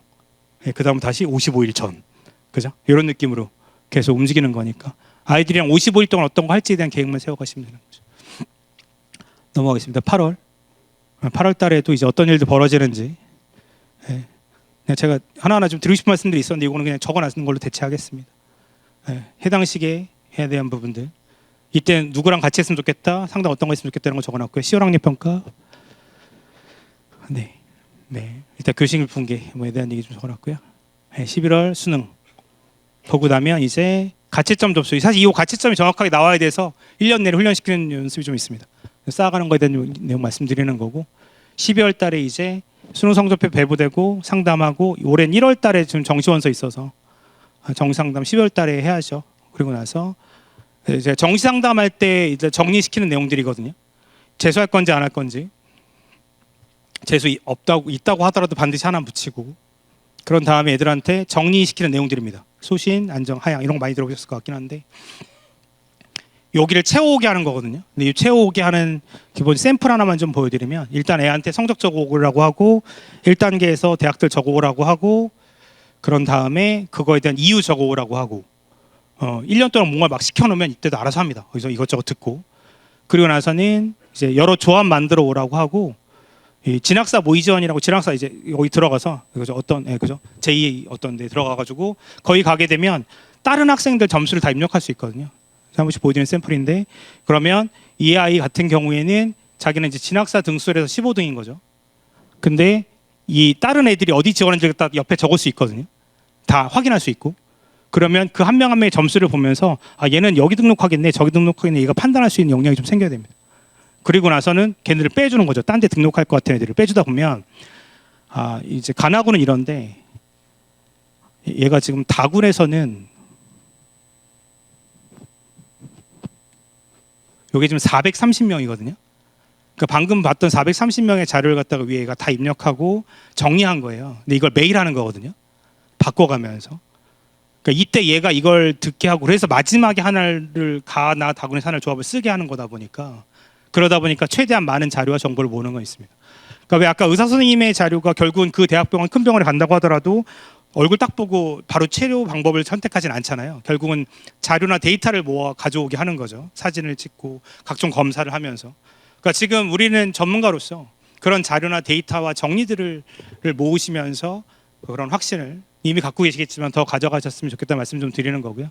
이거 또 다른 학생도 마찬가지로 이렇게 이런 샘플들이니까 한번 같이 참고해 보시면 좋겠습니다. 이것도 개인정보기도 하고 그렇긴 한데 이 학생들이 너무나 다 이해해줬던 같이 참고했으면 좋겠다고 했었던 거여서. 근데 이거 할 때 필요한 게 겸손하고 끈기 있어야 되고 항상 생각해야 되거든요. 그러려면 이걸 가장 탄탄하게 잡아줄 수 있는 건 사실은 지금인 거죠. 아이들을 가장 겸손해, 가장 말 잘 듣고 가장 나를 따를 수 있는 확신을 보일 수 있는 시기다 보니까 좀 추천을 좀 드리는 거고 1월 달에 정시원서 올해 접수할 거고 이때 추가 모집 지금 한창 이루어지고 있는 거죠. 이제 네 마무리인데요. 죄송합니다 지금 시간이. 제가 이제 매일 사진을 찍는 사진들입니다. 그래서 이렇게 해서 1년에 한 800장 정도 찍는데 이게 지금 제일 위에 사진이 이게 지금 3월부터 찍는 거긴 한데 3월 첫날부터 그래서 4월, 8월, 5월, 6월 이렇게 쭉 이어갑니다. 제가 지금 이걸 보여드리는 건 다른 것보다 학생들은 계속 불안해하죠. 자기를 믿지 못합니다. 왜냐하면 주위에서 워낙 불안하게 하고. 근데 사실 믿을 건 자기밖에 없는 거 아니겠습니까? 수능은 불안한 시험이라고 자꾸 얘기를 합니다. 그런데 수능은 불안하지 않습니다. 왜냐하면 그 불안감을 줄이기 위해서 어제도 오늘도 내일도 선생님들, 학생들, 학부모님들이 매일 땀 흘려 주실 거잖아요. 그런 그 안정감을 줄여가기 위해서 만드는 시험 아닙니까? 그리고 아까 보셨던 것처럼 그 정도의 계획 세우고 이렇게 매일같이 고생하면서 정리한다라고 하면 설령 그 결과가 조금은 아쉽다고 하더라도 학생들은 충분히 성장할 거라고 저는 생각합니다. 그 과정 속에 사실은 무엇보다 더 성장했던 건 그 확신을 가졌던 건 저기도 해서 그러다 보니까 불가능할 변면조차 고민할 시간 없이 성장할 수밖에 없는 계획을 수립하고 상상될 수밖에 없는 실천을 계속하면서 목표 점수 도달할 때까지 향해 가는 학생분들이 선생님들과 항상 함께 하실 거라고 생각합니다. 그러다 보니까 포기하는 순간 핑계거리를 찾게 되고요. 할 수 있다고 생각하는 순간 방법을 찾게 되는 것 같습니다. 제가 지난 12년 동안 저희 학교에서 가장 낮은 내신으로 그해 의대에 들어갔었던 건 3.7등급이었고 그 학생이 3월 모의고사에 받았던 성적은 100분이 67%였습니다. 8개월 동안 30포인트 이상을 올렸었고 그 학생은 저희 학교 들어올 때 400등 만점 400명 중에서 300등대 정도 들어왔던 학생이었습니다. 그런 학생이 사실은 졸업해서 그 8, 9개월 사이에도 얼마나 달라질 수 있는 거잖아요. 그러니까 그리고 또 서울대는 말할 것도 없고요. 그래서 그런 애들은 워낙 많다 보니까 누군가한테 일어나는 일은 누구에게도 일어날 수 있는 거고요. 남의 새끼한테 일어나는 일은 내 새끼한테도 일어날 수 있습니다. 그러다 보니까 그과 대학 정도는 얼마든지 선생님들 보실 수 있을 거고요. 포기를 찾으실지 방법을 찾으실지는 그냥 고민하면 됩니다. 포기하셔도 되고요. 방법 찾으셔도 됩니다. 포기가 아닐 거고요. 그냥 우리는 우리의 존재로서 하루하루 살아가고 있는 거잖아요. 결국 목포대학 및 전국에 진학하는 학생은 해당 상황에 도달할 때까지 자신을 변화시키는 노력을 부단히 정진하면서 결국엔 그 상태를 만들어내고야만 하는 사람인 것 같습니다. 아까 그 연대 치대에 들어갔었던 그 학생은 연대 비례 의대도 들어갔었던 상황이긴 한데 그 학생이 37개를 틀리고 나서 3월 달에 저한테 했던 얘기는 선생님 전 꼭 연대 가고 싶어요. 이런 얘기였습니다. 근데 성적이 오른다고 하면 의대도 치대도 가면 좋을 것 같아요. 딱 이 한마디였습니다. 그럼 넌 거기 밑에는 안 갈 거라고 했을 때 안 가고 싶다고 했습니다. 그러면 그냥 거기만 보고 가자였었습니다. 그래서 38개를 틀렸던 그 학생이 6개를 틀리는 날까지 걸렸던 시간은 8, 9개월이었고요. 근데 그 학생은 8, 9개월 걷던 거지만 누군가는 10개월, 20개월, 30개월, 40개월 걸릴 수 있습니다. 근데 우리는 아무리 좋아도 아무리 싫어도 1년 후에는 학생들을 내보내야만 하는 사람들인 거잖아요. 우리는 배가 아니라 항구에 있는 등대 같습니다. 가만히 서서 오고 가는 배를 보고 있는 사람들인 것 같습니다. 선생님들의 한 분 한 분의 등대가 행복하셨으면 좋겠고요. 무엇보다도 건강하셨으면 좋겠습니다. 오랜 시간 함께해 주셔서 진심으로 감사드립니다. 고생하셨습니다.